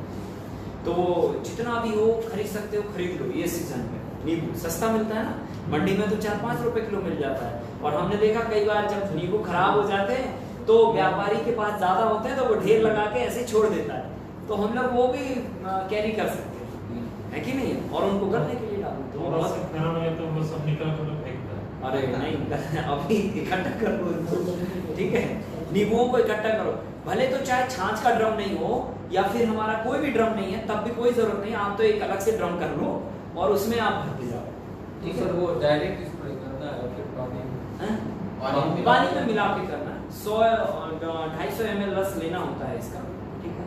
हाँ, पानी में मिला के ही करना है। फिर वो लिक्विडिटी देखनी पड़ेगी कि आपने कितना छाछ में डाला है, कितना पानी में नींबू डाला है, या फिर तो प्योर 15 लीटर का वो आता है टंकी आती है। अगर प्योर नींबू का रस है तो 150 से 200 ml सफिशिएंट होता है, 150 ml के आसपास सफिशिएंट होता है। और अगर आपने उसमें डाइल्यूशन किया हुआ है तो अंदाजा लगा लीजिए कि भाई ठीक है 250 ml लेना चाहिए। हाँ हाँ बताइए। अच्छा सर, जैसे नींबू कह रहे हैं जी, उसको गोमूत्र में करके दूध उसमें गरम करके डाल दिया जाए और डिब्बे को हम बंद कर दें, कैसा कैसा रिपीट करो। जैसे सर नींबू, हाँ साफ कर दिए, ठीक है, बीच पर से छील दिए, ठीक है, और उसको गोमूत्र में इसी डिब्बे में करके डाल दिए, हाँ। और 1-2 किलो गुड़ गर्म पानी को खौला के उसमें डाल के उसको 1 हफ्ता बंद कर दें, उसके बाद खोल के छान लें, उसको भी तो फायदा करेगा। फायदा करेगा, पर नींबू का जो इफेक्ट है वो न्यूट्रल हो जाएगा, गुड़ आप उसमें ऐड मत करो। अच्छा, अगर हाँ। गोमूत्र में डालते फिर भी चलेगा? गोमूत्र में चलेगा। देखो नींबू के रस में क्या होता है, एसिडिटी होती है, बेसिकली वो एसिड है, ऐसे समझ लो आप, एसिड है। अगर हमने उसमें गुड़ ऐड किया तो वो एसिड कंटेंट न्यूट्रल हो जाएगा। गोमूत्र में डालेंगे तो सर पानी से ज़्यादा बेटर रहेगा। हाँ, क्योंकि गौमूत्र में भी तो ऑलरेडी एसिडिटी है, तो वो एसिडिटी को और इम्प्रूव करेगा। मतलब सर 1 हफ्ते से 10 दिन तक रख सकते हैं। हाँ नहीं, आप गौमूत्र में डाल के तो 6 महीना रखिए, कोई हरकत नहीं।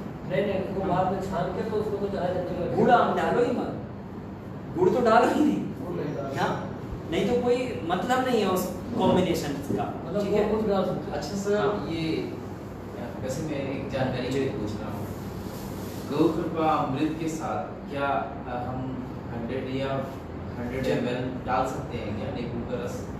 नहीं, देखिए कोई भी एसिडिक चीज़ों का इस्तेमाल आप किसी भी बैक्टीरियल कंपोस्ट या फिर कोई भी बैक्टीरिया वाले लिक्विड मैन्योर के साथ में इस्तेमाल नहीं करेंगे। ये तो कीटनाशक इनकी जो गुण धर्म होते हैं ये अलग टाइप के होते हैं। इनके गुण धर्म होते हैं कि ये जो है तेजाब का काम करते हैं, मतलब किसी चीज़ को नष्ट करने के लिए काम करते हैं। तो ये अगर हम मिला देंगे तो फिर एफिशिएंसी हमारी कम हो जाएगी। हाँ, कोई भी जैविक खाद में, कोई भी जैविक लिक्विड खाद में और कोई भी जैविक कल्चर में इस तरह की चीज़ों का हमें प्रयोग नहीं करना। जैसे कि छाछ हो गया, पुरानी छाछ ताज़ी चल जाएगी, पुरानी छाछ ऐड नहीं करनी, नींबू का रस ऐड नहीं करना, या किसी भी तरह की जहरीली पत्तियाँ या गौमूत्र, इन सब का प्रयोग नहीं करना। खाली कीटनाशक में आएगा। हाँ, ये कीट नियंत्रक में, ठीक है। और बताओ भाई, और क्या सीखा हम लोगों ने? काफ़ी कसरत मतलब हम लोगों ने की, और इस कसरत से काफ़ी प्रैक्टिस हमारी बॉडी की जो है आप लोग रियलाइज कर रहे होंगे। सो ये प्रैक्टिस होती रहना चाहिए, और ये प्रैक्टिस होते होते ये आदत में आ जाती है चीज़, और जब ये आदत में आती है तो फिर मतलब काम बहुत अच्छा होता है और आपकी बॉडी का स्टेमिना भी तैयार होता है। देखो मेन तो है स्टेमिना तैयार, अल्टीमेटली फ़ायदा तो तुम्हारे लिए हो रहा है, ठीक है। आप काम करोगे तो पड़ोसी को फायदा नहीं होगा, फायदा आपके खेत को और आपको होगा, ठीक है। सबसे बड़ा तो ये सीखा जी। कि 8 घंटे लेबर करता है काम। जी। हम लोगों ने सिर्फ 4 घंटे किया। हाँ जी, 4 घंटे में पूरा खेत क्लीन 2 बार कर दिया। 2 बार क्लीन किया। हाँ तो जी। ये भी सीखा कि मतलब ग्रुप में काम करो तो जी। और ज्यादा काम होता है। देखिए पहले दिन थोड़ा सा लगता है कि यार जो है ना, मतलब क्योंकि वो चीज़ प्रैक्टिस में नहीं होती ना, तो बॉडी एकदम से अडॉप्ट नहीं कर पाती है, तो हमको लगता है कि यार जो है ये दुख रहा है, वो दुख रहा है। सेकंड और थर्ड डे में आप देखिए एकदम फुल फ्लैश रूटीन में आ जाएंगे आप, तो डाइजेशन भी आपका सुधर जाएगा, मामला कहीं कुछ फंसा होगा तो वो भी फ्लैश हो जाएगा, और एकदम बिल्कुल आप हल्के हो जाएंगे। मैं रियल बता रहा हूँ, जब आप डेली प्रैक्टिस करते हैं और हर चीज़ का एक्सरसाइज हो जाएगा। तो हमारा जो बॉडी बनाया है ईश्वर ने, इसको हमेशा एक्सरसाइज देने की ज़रूरत होती है ना। तो हम लोग एक्सरसाइज नहीं कर पाते हैं ना, तो इसलिए जिम जाके पसीना वहाँ बहाते हैं। हम लोग खेत में पसीना बहाएं तो पोटास मिलेगी, हमारी बॉडी से निकलने वाला पसीने में भी पोटास होती है। तो ठीक है भाई, कुछ ज़्यादा पौधों को फायदा नहीं होगा, 2-4 उगने वाले पौधों को तो हो जाएगा। तो हम जितना पसीना बहाएंगे शायद हो सकता है कि 2-4 पेड़ हमारे पसीने से ही बढ़िया हो जाए, तो जितना हमें खाना है उतना तो हमारे पसीने से पैदा हो जाए, इतना तो कंट्रीब्यूट हो जाए, ठीक है। तो हम लोग जो है ना पसीना बहा के काम करें, आपकी बॉडी का पूरा जो अंदर जो वो हो जाते हैं ना, क्या बोलते हैं, डेड टिश्यू हो जाते हैं जमा, ठीक है। तो वो सारे डेड टिश्यूज भी ऑटोमेटिकली पसीने के माध्यम से निकलना चालू होते हैं, तो एकदम आप फ्रेश है। तो ये एक नॉर्मल सी बात है। योगा में क्या करते हैं हम लोग, बॉडी की प्रैक्टिसेस करते हैं और फिर उसे बहुत मतलब कसरत करते हैं तबीयत से, और फिर पसीना निकालते हैं। तो पसीने के माध्यम से वो क्या होता है कि बॉडी में जो डेड सेल होते हैं ना, वो धीरे धीरे करके निकलने लग जाते हैं, डेड टिश्यूज निकलने लग जाते हैं, और जो टॉक्सिन्स रहते हैं वो सब निकल जाते हैं। अगर हमारे छिद्रों में जो स्किन होती है, स्किन के छिद्रों में कोई जमाव है तो वो जमाव भी सब निकल जाता है, तो एकदम फ्रेश हल्का हो जाता है। तो ये एक लहजे से अच्छा है जब खेत बड़े होते हैं। देखो सही तो यही है, कोई भले चाहे जो भी कहे, हम लोग पहले यही करते थे तो ज़्यादा हेल्दी हुआ करते थे, और फिर जब ये प्रैक्टिस करते हैं ना, और जब थकान होती है तो खाना खाने का भी जो मज़ा होता है वो अल्टीमेट होता है, और जो सोने का मज़ा होता है वो भी अल्टीमेट होता है, ठीक है। तो ये सारी चीज़ें आपको गिफ्ट में मिल जाएंगी, खाना भी ढंग से बचेगा और नींद भी बहुत अच्छी आएगी, है कि नहीं। तो प्रैक्टिस को हम निगोशिएट ना करें, यंत्रीकरण का इस्तेमाल करें, लेकिन जितना कम हो सकता उतना करें, ताकि फ्यूल भी हम कम जलाएं और काम को भी आसान हो, ठीक है। और देखो मार्जिनल फार्मर के लिए तो यही है साहब, वो कहाँ से लेबर लेके आए, ठीक है, कहाँ से वो मशीन खरीद के लेके आए, कहाँ से वो किराए की ये सब सारी चीजें करें, तो इतना तो है सुबह शाम कर सकते हैं। अगर हम लोग 9 बजे लगे थे, अगर हम लोग 5:30 बजे लग जाते, 9 बजे डन कर देते वो काम, है कि नहीं, 9 बजे डन कर देते। तो खेती में तो सुबह से ही काम होता है, आप सुबह 5-6 बजे से लग जाओ, और बस 9 बजे काम फिनिश कर डालो। फिर आप अपना जो भी थोड़ा बड़ा हल्का फुल्का काम है वो आप दिन में करते रहो, और इधर फिर 5 बजे से 7 बजे तक लग जाओ, लोग खत्म, इतने में काम बहुत हो जाता है ना। तो ये अगर प्रैक्टिस आप रूटीन में लाते हैं तो मजा आता है। और कोई चीज़ जो जजमेंट की बात सर, जैसे कि कुछ बैक्टीरिया होते हैं जो डिजीज जो लगते हैं पौधों पर, पहले तो कुछ सॉइल बॉर्न होते हैं। हाँ जी। तो उसे हम ऑर्गेनिक रूप से कैसे ट्रीट करें? देखो इसके लिए पता है फिर कोई मैनेजमेंट, हमारा जो फोकस है वो है कंप्लीट आइडल सॉल्यूशन। हम बीमारी को ठीक करने की कोशिश ना करें, हम बीमारी की जड़ को ठीक करने की कोशिश करें। अगर हम बीमारी की जड़ को ठीक करते हैं तो निश्चित ही है बीमारी पर हम कंट्रोल पा सकते हैं। और अगर हम बीमारी को ठीक करने में लगे तो बीमारी की जड़ तो खत्म हुई नहीं, तो अभी कंट्रोल करिए, फिर नीचे से तो बीमारी आ ही रही है।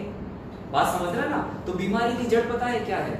जो सीड्स हम लगा रहे हैं जेनेटिकली उनमें शुद्धिकरण होना चाहिए, जेनेटिकली शुद्धिकरण होना चाहिए। अगर जेनेटिकली कोई अशुद्ध बीज उसमें है तो जैसे आपने कहा ना बॉर्न डिसीज आ रही है, सॉइल से उत्पन्न होते हैं। हाँ, सॉइल से जो उत्पन्न होने वाले हैं वो तो हम ट्रीटमेंट में खत्म करेंगे कि सॉइल एकदम न्यूट्रल हो जाए, फ्री हो जाए। हम चूना और नीम पाउडर और इन सब चीजों का क्यों इस्तेमाल कर रहे हैं कि न्यूट्रल हो जाए, मिट्टी के अंदर अगर कोई डिसीज है, कोई तकलीफ है, वो रिपेयर हो जाए।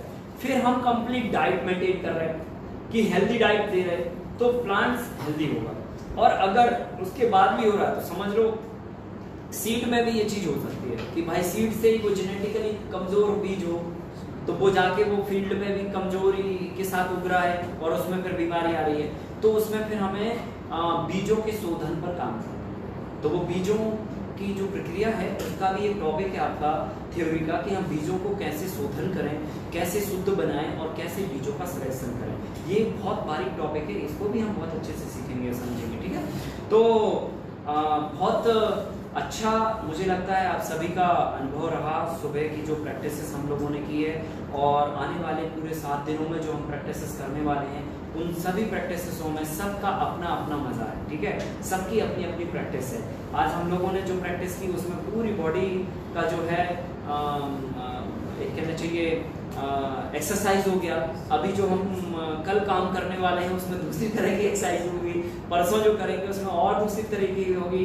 ऐसे करके हम 7 दिन में पूरा एक कंप्लीट जो है पूरी बॉडी को भी ठीक कर लेंगे, अपने खेत को भी ठीक कर लेंगे और बॉडी को भी ठीक कर लेंगे। ठीक है, तो चलिए हम लोगों ने ये सब सारी चीज़ें आपसे समझी, जानी कि आपने क्या सीखा। अब हम अपने अगले विषय पर बातचीत करते हैं और अगला जो विषय आज हमें डिस्कस करना था वो था कि मिट्टी को चयन कैसे करें, मिट्टी का सिलेक्शन, मिट्टी के अंदर की जांच करें, किसान इसको कैसे कर सकता है और कौन सी मिट्टी में क्या फसल उगाएं ये हम तय करें। और मिट्टी की जांच के उपरांत अगर कोई उसमें तकलीफ है तो उसको कैसे ठीक करें। ठीक है, इस बात पर हमें जोर देना है और ये बेसिक चीज है।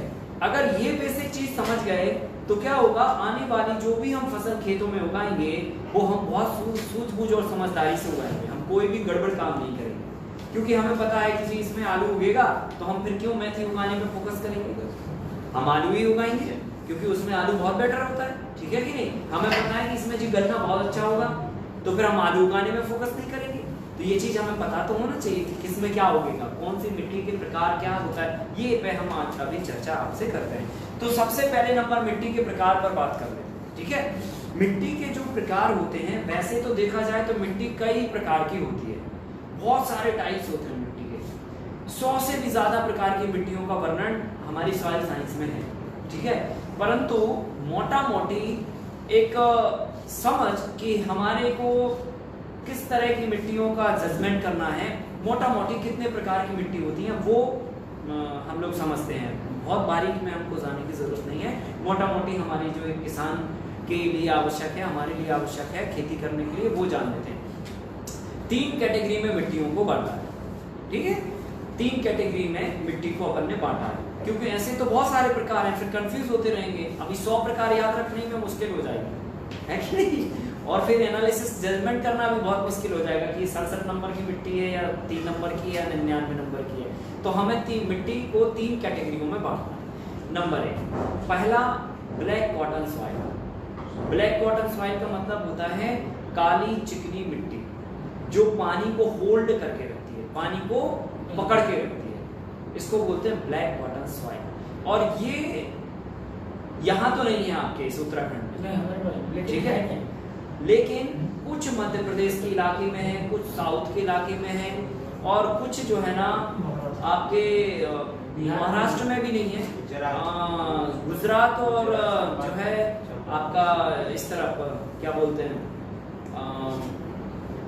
नॉर्थ तरफ, ठीक है, कुछ इलाका है, तो कुछ इलाके में है। मतलब कुल मिला के ये 10% के आसपास ही पूरे हिंदुस्तान में ये मिट्टी है, हाँ मोटा मोटा 10% के आसपास।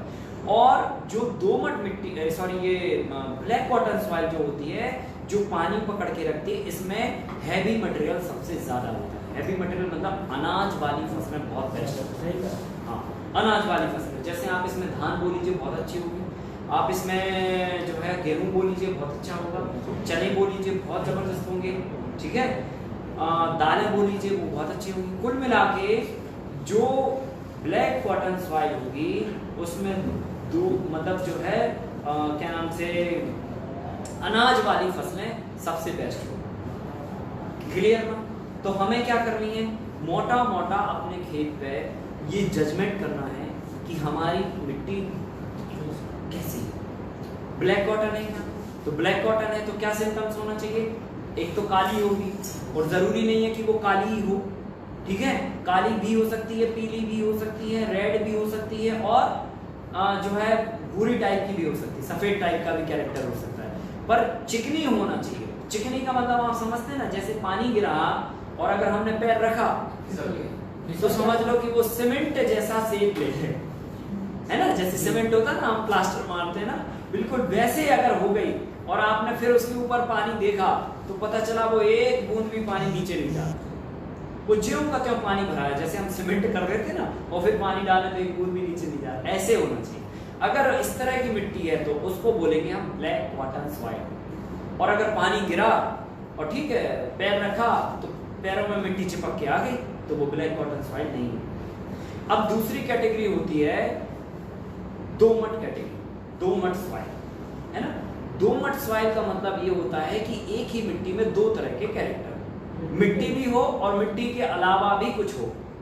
अब मिट्टी के अलावा क्या हो सकता है, छोटे कंकड़ भी हो सकते हैं, छोटे छोटे बड़े बड़े इत्ते पत्थर भी हो सकते हैं, इत्ते क्रैक्स भी हो सकते हैं, फिर चुनककड़ा व्हाइट कलर का होता है वो भी हो सकते हैं, छोटी छोटी बटाइयाँ भी हो सकती हैं, छोटे छोटे सैंड पार्टिकल भी हो सकते हैं, बड़े बड़े सैंड पार्टिकल भी हो सकते हैं। मतलब मिट्टी के साथ अगर कोई दूसरी चीज है तो वो दो, जैसे फॉर एग्जांपल अगर हम अपनी मिट्टी की बात करें तो ये दोमट कैटेगरी की मिट्टी है, ठीक है। और दोमट कैटेगरी की मिट्टी में कंद वाली फसलें सबसे बेस्ट होती है। कंद वाली फसलें, रूट क्रॉप, जैसे गाजर है, मूली है, आलू है, जो है आपकी प्याज है, लहसुन है, अदरक है, हल्दी है, शकलकंद है, इस तरह की जो चीजें हैं जो कंद में होती हैं अंदर जमीन के, वो फसलें सबसे बेस्ट होती हैं। हाँ एक बात और, ये तो हो गई सबसे बेस्ट, पर इसमें सब कुछ अच्छा होता है, मतलब सबसे ज्यादा अच्छा होता है कंद वाली फसलें, लेकिन इसमें सभी फसलें सब अच्छी होती हैं। मतलब इसमें सभी तरह की फसलें उगाई जा सकती हैं, अनाज वाली फसलें भी उगाई जा सकती हैं, कंद वाली भी उगाई जा सकती हैं, फल वाली भी उगाई जा सकती हैं, सभी तरह की फसलें उगाई जा सकती हैं। क्लियर? तो दूसरे कैटेगरी की मिट्टी जो होती है वो दोमट होती है, और इसको पहचानने का तरीका एक ही है, आप अपने खेत पे जाओ, मिट्टी को हाथ में लो और जजमेंट करो। अगर वो चिकनी है तो पहले आप शक करने लग जाओ कि क्या तो ब्लैक कॉटन है, और ब्लैक कॉटन है तो उसके सिम्टम्स पे जाओ पूरा कि भाई साहब ये इसके सिम्टम्स हैं कि ये ब्लैक कॉटन है कि नहीं है, और अगर नहीं है तो ठीक है, फिर अब आपके पास दूसरी कैटेगरी है, दोमट है क्या, तो दोमट में आपने देखा दो तरह के कैरेक्टर हैं क्या मिट्टी में, ऐसा तो नहीं है कि केवल मिट्टी मिट्टी है, टोटल मिट्टी के साथ में अगर कोई दूसरी चीज है तो वो दोमट है। दोमट का मतलब ही होता है दो तरह की चीजें मिक्स, ठीक है। और इसमें सब तरह की चीजें अच्छी होंगी, पर सबसे ज्यादा अच्छी होंगी कंद वाली, ठीक है। जैसे यहाँ की जो मिट्टी है ये दोमट है, पूरा दोमट का बेल्ट है आपका ये पूरा। हाँ ठीक है, किसी का खेत हो सकता है सैंडी पे हो, किसी का खेत हो सकता है कि ब्लैक कॉटन में हो, पर मोस्टली जो है 95% सॉइल यहाँ पर दोमट है और यहाँ पर सब कुछ अच्छा हो सकता है। फल फ्रूट अनाज सब्जी वेजिटेबल सब अच्छा होगा और कंद वाली फसलें तो बेहिसाब अच्छी हैं। जैसे रूट क्रॉप में हल्दी ले लीजिए, अदरक ले लीजिए, आलू ले लीजिए, प्याज ले लीजिए, लहसुन ले लीजिए, सब अच्छा। ठीक है, तो ये एक जजमेंट हो गया। फिर तीसरी जो अंतिम सॉइल की कैटेगरी है वो होती है सैंडी सॉइल। सैंडी सॉइल मतलब रेतीली मिट्टी। ये अक्सर बिहार उत्तर भारत है ना, कुछ साउथ का इलाका, राजस्थान, इस इलाके में ये मिट्टी सबसे ज्यादा मात्रा में पाई जाता है। ठीक है, कुछ पंजाब हरियाणा का भी पट्टा है उसमें भी सैंडी सॉइल है। तो इस मिट्टी को हम बोलते हैं सैंडी सॉइल और सैंडी सॉइल का मतलब होता है रेतीली मिट्टी। और रेतीली मिट्टी में कौन सी चीजें सबसे अच्छी होंगी? गूदे वाली फसलें बहुत अच्छी। गूदा मतलब पल्प वाली, जैसे कद्दू लगा दो आप, यूं बड़ा कद्दू होगा उसमें। ठीक है, ब्लैक कॉटन में लगाओगे तो कद्दू आने के पहले ही जो है इतना इतना कद्दू रह जाएगा, ब्लैक कॉटन में लगाओगे। और सैंडी में लगा दोगे तो ये एकदम से यूं कद्दू होगा आपका। ठीक है, तरबूज ककड़ी खीरा, हाँ ककड़ी अच्छी होगी, खीरा अच्छा होगा, तरबूज अच्छा होगा, समझ रहे ना, खरबूजा अच्छा होगा। ये सारी फसलें बहुत बेटर होंगी, गूदे वाली फसल। खासकर पपीते लगा दो आप, बहुत अच्छा होगा, टमाटर बहुत अच्छा होगा। जिन फसलों में गूदा रहता है, पल्प रहता है, वो फसलें रेतीली मिट्टी में बहुत बेटर। क्लियर हो गई ना बात? सर आलू भी होगा पर देखो थोड़ा थोड़ा तो फिर सब अच्छा हो सकता है, पर सबसे ज्यादा अच्छा जो बात कर रहे हैं हम लोग वो बात कर रहे हैं। ठीक है, फिर ऐसा नहीं है कि ब्लैक कॉटन में लोग सब्जियां नहीं उगाते हैं सब। ठीक है, लेकिन जो अच्छा परफॉर्मेंस देने की बात है कि हाँ इसमें बेस्ट से बेस्ट परफॉर्मेंस आने वाला है, वो इसमें। हम मतलब मैं बेसिकली विलेज एरिया से हूँ। हाँ। तो हमारे यहाँ दोमट मिट्टी है बट वो बहुत ज्यादा पथरीली है। अच्छा, तो इसमें मतलब बेस्ट क्या हो सकता है? सब्जी या फ्रूट्स या फिर अदर? सब हो सकता है इसमें, सब हो सकता है उसमें। सब तरह की वेजिटेबल उगा सकते हैं आप, अनाज भी उगा सकते हैं, फ्रूट्स तो उगा ही सकते हैं। रूट क्रॉप सर लेकिन क्या है? रूट क्रॉप तो अच्छी होंगी, बाकी ये सब उगा सकते हैं। सब जो डेवलपमेंट है मतलब स्टेज होती है जो प्राइमरी सेकेंडरी, वो स्टेज बहुत धीमी प्रोसेस है वहाँ पे। मतलब जैसे मैं फ्रूट्स भी लगाता हूँ तो आम का पेड़ एक साल में इतना ही रहता है, थोड़ा सा अच्छा, वो सेंटीमीटर बस। मिट्टी में कार्बन का परसेंटेज कम होगा, हमें फिर कार्बन का परसेंटेज बढ़ाना होगा और उसके उपाय के बारे में हम अभी चर्चा करने वाले हैं। ठीक है, तो ये 3 कैटेगरियां हो गई मिट्टी की, जो हमने देखकर अपने खेत में जजमेंट करी कौन सी मिट्टी किस कैटेगरी की है और उस कैटेगरी के हिसाब से हमने फसलों का अपना बेसिक एक चयन कर लिया। क्लियर हो गई बात? अब देखो, इसके बाद मिट्टी का जब हमने सिलेक्शन कर लिया, मिट्टी का जजमेंट कर लिया, अब हमें मिट्टी की सुधार प्रक्रिया पे कार्य करना। ठीक है, मिट्टी की सुधार प्रक्रिया पे काम करना। ये देखो बहुत बेसिक बात है जो शुरुआत से आपके पूरे मॉडल के जो परफॉर्मेंस है उसको बेहतर बनाएगी। ठीक है, तो अब हमें क्या करनी है? मिट्टी की सुधार प्रक्रिया पे काम करना है। तो सुधार प्रक्रिया पे कैसे काम होगा? पहले तो ये पता करो कि बिगड़ा क्या है, तभी तो सुधार होगी, है कि नहीं है? कि बिगड़ा क्या है? तो बिगड़ा ये है कि पहले नंबर तो हम सॉइल टेस्टिंग पे जा सकते हैं, पर किसान जो है ना अगर सॉइल टेस्टिंग कराता है तो क्या होता है, कई बार टाइम लग जाता है, समय पे नहीं हो पाती है, फसल हमें अभी बोनी है, सैंपलिंग दिया, पता चला 6 महीने में रिपोर्ट आ रही, 4 महीने में रिपोर्ट आ रही, या जो भी है। ठीक है, तो हम बेसिक चीज क्या कर सकते हैं तात्कालिक रूप से? तो मेरा जहां तक अध्ययन और अनुभव है कि आप क्या करो, मिट्टी का सबसे पहले नंबर पीएच चेक करो, क्योंकि पीएच अगर गड़बड़ होता है तो फिर आप कितना ही खाद पानी दवाई जो भी है वो सब डालते रहिए, कोई असर नहीं होने वाला। ठीक है, मिट्टी को अगर पीएच गड़बड़ है तो पीएच को सुधारना बहुत ज्यादा जरूरी है।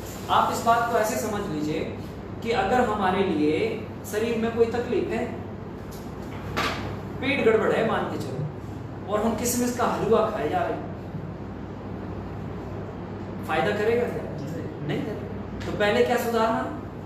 पहले पेट सुधार। या फिर आपको बहुत ज्यादा एक्सट्रीम बुखार चढ़ा हुआ है और सामने 56 भोग रखा हुआ है, कोई फायदा नहीं होगा खाने से। ठीक है, पहले खुद को ठीक करो। कहने का मतलब ये है कि पहले मिट्टी का पीएच ठीक करो, है ना। और अगर मिट्टी का पीएच ठीक कर लिया आपने, तो मिट्टी में जो काम करने की जीवाणुओं की जो क्षमता है या जो प्रक्रिया है वो ऑटोमेटिकली सही होगी और ज्यादा होगी, अच्छी होगी। और अगर पीएच गड़बड़ है तो फिर कितना भी खाद डालेंगे बैक्टीरिया काम नहीं करेंगे, आपकी मिट्टी में जो भी पौधे होंगे वो कमजोर लगेंगे। आपको लगेगा यार खाद भी डाला हमने, पानी भी डाला, लेकिन फिर भी ये बौना सा है। जैसे इन्होंने अभी ये कहा कि जो है हमने उतना का उतना ही हाइट देखते हैं हम, वो ग्रो नहीं करती। तो वो हमें एक बार टेस्टिंग पे जाना पड़ेगा, हमें देखना पड़ेगा, चेक करना पड़ेगा कि मिट्टी का पीएच जी सही है कि नहीं है। अगर मिट्टी का पीएच गड़बड़ है तो मिट्टी का पीएच हमें सुधारना। अब पता कैसे करें मिट्टी का पीएच गड़बड़ है कि नहीं है? फिर इसके लिए टेस्टिंग पे जाना पड़ेगा। तो नहीं, किसान खुद भी कर सकता है। हम क्या करते हैं, मैं आपको अपना अनुभव बताता हूँ। सिंपल, आप मेडिकल स्टोर की दुकान पे जाइए और उनसे पीएच पेपर लेके आइए, ठीक है, और वहीं से आप डिस्टिल्ड वाटर भी लेके आइए, ठीक है। तो 1 लीटर हम लेके आ गए डिस्टिल्ड वाटर और पीएच पेपर ले आए, 2 चीजें लेके आनी है, तो बहुत ज्यादा खर्चा नहीं होगा, बहुत थोड़े 50 रुपए में अपना काम होने वाला, ठीक है। और पीएच पेपर लेके आए तो हमने क्या किया, सबसे पहले नंबर खेत की मिट्टी हमें लेनी। और खेत की मिट्टी हम कैसे लेंगे, तो जैसे फॉर एग्जांपल ये बोर्ड को हम अपना खेत मान लें, स्क्वायर है हमारा खेत, तो चारों कॉर्नर से और सेंटर से आपको मिट्टी लेनी है, चारों कॉर्नर और सेंटर। अब चारों कॉर्नर का मतलब ये नहीं कि बिल्कुल हम पड़ोसी के खेत में पैर रख के और बिल्कुल यहाँ से ले रहे हैं, बोले कॉर्नर से लेने की बोली, एकदम कॉर्नर में, इस कॉर्नर से 10 फीट अंदर आपका खेत माना जाएगा। बात समझ रहे ना, क्योंकि कॉर्नर पे टेस्टिंग का अंतर आ जाएगा, क्योंकि कॉर्नर पे ऑलरेडी पेड़ लगे हुए हैं, उसमें कल्टीवेशन नहीं हो रहा है, ठीक है, घास हो रही है, वहीं पे जाके कंपोस्ट हो रही है, ऑर्गेनिक मैटर अच्छा है वहां का। तो पता चला आपकी टेस्टिंग ही गड़बड़ हो जाएगी। सारी चारों कॉर्नर से मिट्टी उठाई, खेत में जो रिजल्ट हमें लेनी है वो हमें समझ ही नहीं आया, यहाँ से हमने ये कर लिया गड़बड़। तो हमें क्या करना है, चारों कॉर्नर से मिट्टी को लेनी है और चारों कॉर्नर में क्या करना है, इस कॉर्नर से मतलब इस कॉर्नर से आपको 10 फीट यहाँ अंदर चाहिए, ये 10 फीट और ये 10 फीट, तो ये हमारा कॉर्नर बनेगा यहाँ। क्लियर ना, मैं आपको इस पे दिखा, ऐसे कर देती हूँ तो समझ में आ जाएगा बहुत अच्छे से। जैसे ये जो है ये हमारा कॉर्नर है, एक्चुअली मेड है हमारे खेत की, तो यहाँ से इसको हमें ये पॉइंट बनाना है, ये तो यहाँ से ये दूरी आ जाएगी 10 फीट और ये दूरी आ जाएगी हमारी 10 फीट, ठीक है। ये डिस्टेंस पे मतलब मिट्टी हमारी निकलेगी या इस पॉइंट से, क्लियर ना। और ऐसे जो है हमारा इस तरफ जाएगा, ये वाले खेत में भी ये पॉइंट से मिट्टी निकलेगी और ऐसे ही हमारा कॉर्नर यहाँ पे तैयार होगा, यहाँ से मिट्टी निकलेगी और यही सिचुएशन हमारी यहाँ पे होगी, इस पॉइंट से हमारी मिट्टी निकलेगी। अब हमें करना क्या है कि इस पॉइंट से मिट्टी कितनी निकालनी है, पहले तो चारों कॉर्नर मार्किंग कर लिया या फिर साथ में निकालते भी गए, तो चारों कॉर्नर और सेंटर ऑफ द खेत, ठीक है, जो मिडिल खेत होगा आपका, खेत का जो मतलब बीच का पॉइंट होगा, उस पॉइंट से ऊपर की 1 से 1 इंच मिट्टी हटानी है। ऊपर की परत की जो ऊपर की मिट्टी है ना, लगभग ये 1.5 कोड़े के आसपास, उंगली के अंदाज बना लीजिए, ऊपर की मिट्टी आप ऐसे अलग कर दीजिए। अब आप ये काम करोगे कैसे, लोहे के औजार से कतई नहीं करना आपको, नहीं तो खेत में फावड़ा पड़ा था, उन्होंने कहा लाओ जरा इसी से करते हैं, वो गड़बड़ हो जाएगा, क्योंकि फावड़े में लोहे का होता है। लोहे का फावड़ा आप जब यहाँ लगाओगे तो उसमें क्या होगा, जंग लगी होगी तो वो आयरन जो है उसमें बहुत ज्यादा आप मतलब सॉइल टेस्टिंग का बेस ही बिगड़ जाएगा, पूरा मामले बिगड़ जाएगा। तो हमको वो नहीं करना। आपको क्या करना, स्टील का या तो लकड़ी सबसे बेस्ट होती है, जो आपकी खेत की मेड़ पे खूब उपलब्ध रहती है। कोई भी लकड़ी ली हमने और लकड़ी से ऊपर की मिट्टी थोड़ी हटा दी और नीचे की 1 इंच तक की मिट्टी हमने 1 इंच मिट्टी हटा के और उसके नीचे की मिट्टी हमने ले ली। तो मिट्टी कैसे लोगे, या तो वी शेप में ले लो या यू शेप में ले लो और या तो फिर सीधा भी ले सकते हो, ठीक है कि नहीं। मतलब आप जो मिट्टी उठाओगे तो खड्डा खोदते हुए ऐसे छोटा खड्डा खोदते हुए नीचे ऐसे सीधा भी ले सकते हो, वी शेप का भी खोद सकते हो और यू शेप का भी ले सकते हो, ठीक है। कैसे भी शेप में मिट्टी को निकाल सकते हैं। ओवरऑल आपको एक जगह से 250 ग्राम के अंदाज से मिट्टी निकाल लेनी है। उधर से भी कितनी 250 ग्राम, उधर कोने से भी 250 ग्राम, इधर कोने से भी 250 ग्राम और सेंटर से भी 250 ग्राम। सारी मिट्टी को फिर एक मिक्सचर करते हैं, मिक्स कर दो। मिक्स करने के बाद प्रॉपर इसको मैश कर दो और मैश करके आप इसके 4 पार्ट बना लो, ठीक है। और एक पार्ट को फिर वेट कर लो, वजन कर लो कि कितना आ रहा। तो उन्होंने कहा साहब एक पार्ट का वजन आ रहा 250 ग्राम, ठीक है। तो 250 ग्राम में पानी इतना मिलानी है जितना कि वो कड़ी बन जाए। कड़ी समझ रहे हैं आप, है ना, या पतला लिक्विड जो दलिया हम लोग खाते हैं ना, खीर खाते हैं, मतलब ये समझ लो कि अगर हम उसको हिलाएं ना, ऐसे ऐसे करें तो वो हिलना चाहिए, इतना होना चाहिए। और इतना मतलब करने के लिए आप पानी की मात्रा पहले से तय नहीं कर सकते, क्योंकि अब मिट्टी में अगर थोड़ी बहुत नमी रही तो कम पानी लगेगा, और एकदम गर्मी के समय में किया आपने तो थोड़ा ज्यादा मॉइस्चर लगेगा, ज्यादा पानी लग जाएगा। तो आपको उतना लिक्विड बनाना कड़ी के माप में। जब हमने लिक्विड बना लिया तो फिर हमने एक पीएच पेपर फाड़ा और जाके उसमें डिप कर दिया, और डिप आप कम से कम 10 सेकंड तक उसमें आप रोक के रखोगे, और फिर उसके बाद निकाल के उसको हवा में, धूप में नहीं, हवा में, छाया में उस पर हवा लगने दोगे, और नहीं तो फिर आप अपने उससे भी हवा ऐसे ऐसे कर सकते हैं। थोड़ी देर के बाद वो पेपर सूखने लग जाएगा। पेपर सूखेगा तो वो कलर रिफ्लेक्ट कर देगा, ठीक है। पेपर जैसे सूखेगा कलर को रिफ्लेक्ट कर देगा, और जो भी कलर पेपर रिफ्लेक्ट करेगा उस रिफ्लेक्ट किए हुए कलर को आप पीएच पेपर का जो पहला पेपर होता है उसमें वो नंबर्स लिखे होते हैं विद कलर के साथ में, कि अगर डार्क ब्राउन कलर आ रहा है तो ये नंबर है, अगर येलो कलर आ रहा है तो ये नंबर है, अगर डार्क येलो आ रहा है तो ये नंबर है। तो बस हमने अपना क्या करना, वो पीएच पेपर उससे जाके मैचिंग करनी है कि जी क्या कलर आ रहा, ठीक है कि नहीं। तो पता चला कि हमारा येलो कलर आ रहा, और येलो कलर में तो हमारा पीएच 7.9 जा रहा, या 8 जा रहा, या 10 जा रहा, जो भी है। तो नंबर अगर मान के चलो आपके ज्यादा आ रहे तो मतलब समझ लो कि सॉइल एल्कलाइन है, हाँ लवणीय है, क्षारीय है आपकी मिट्टी। और अगर मान के चलो नंबर कम हो रहे तो समझ लो कि मिट्टी आपकी एसिडिक है। तो नंबर कम होने पे एसिडिटी और नंबर ज्यादा होने पे एल्कलाइन। नॉर्मल रेंज, नॉर्मल होना चाहिए मिट्टी का 6.5 से 7.5 के बीच में। ये मतलब गुड पीएच है।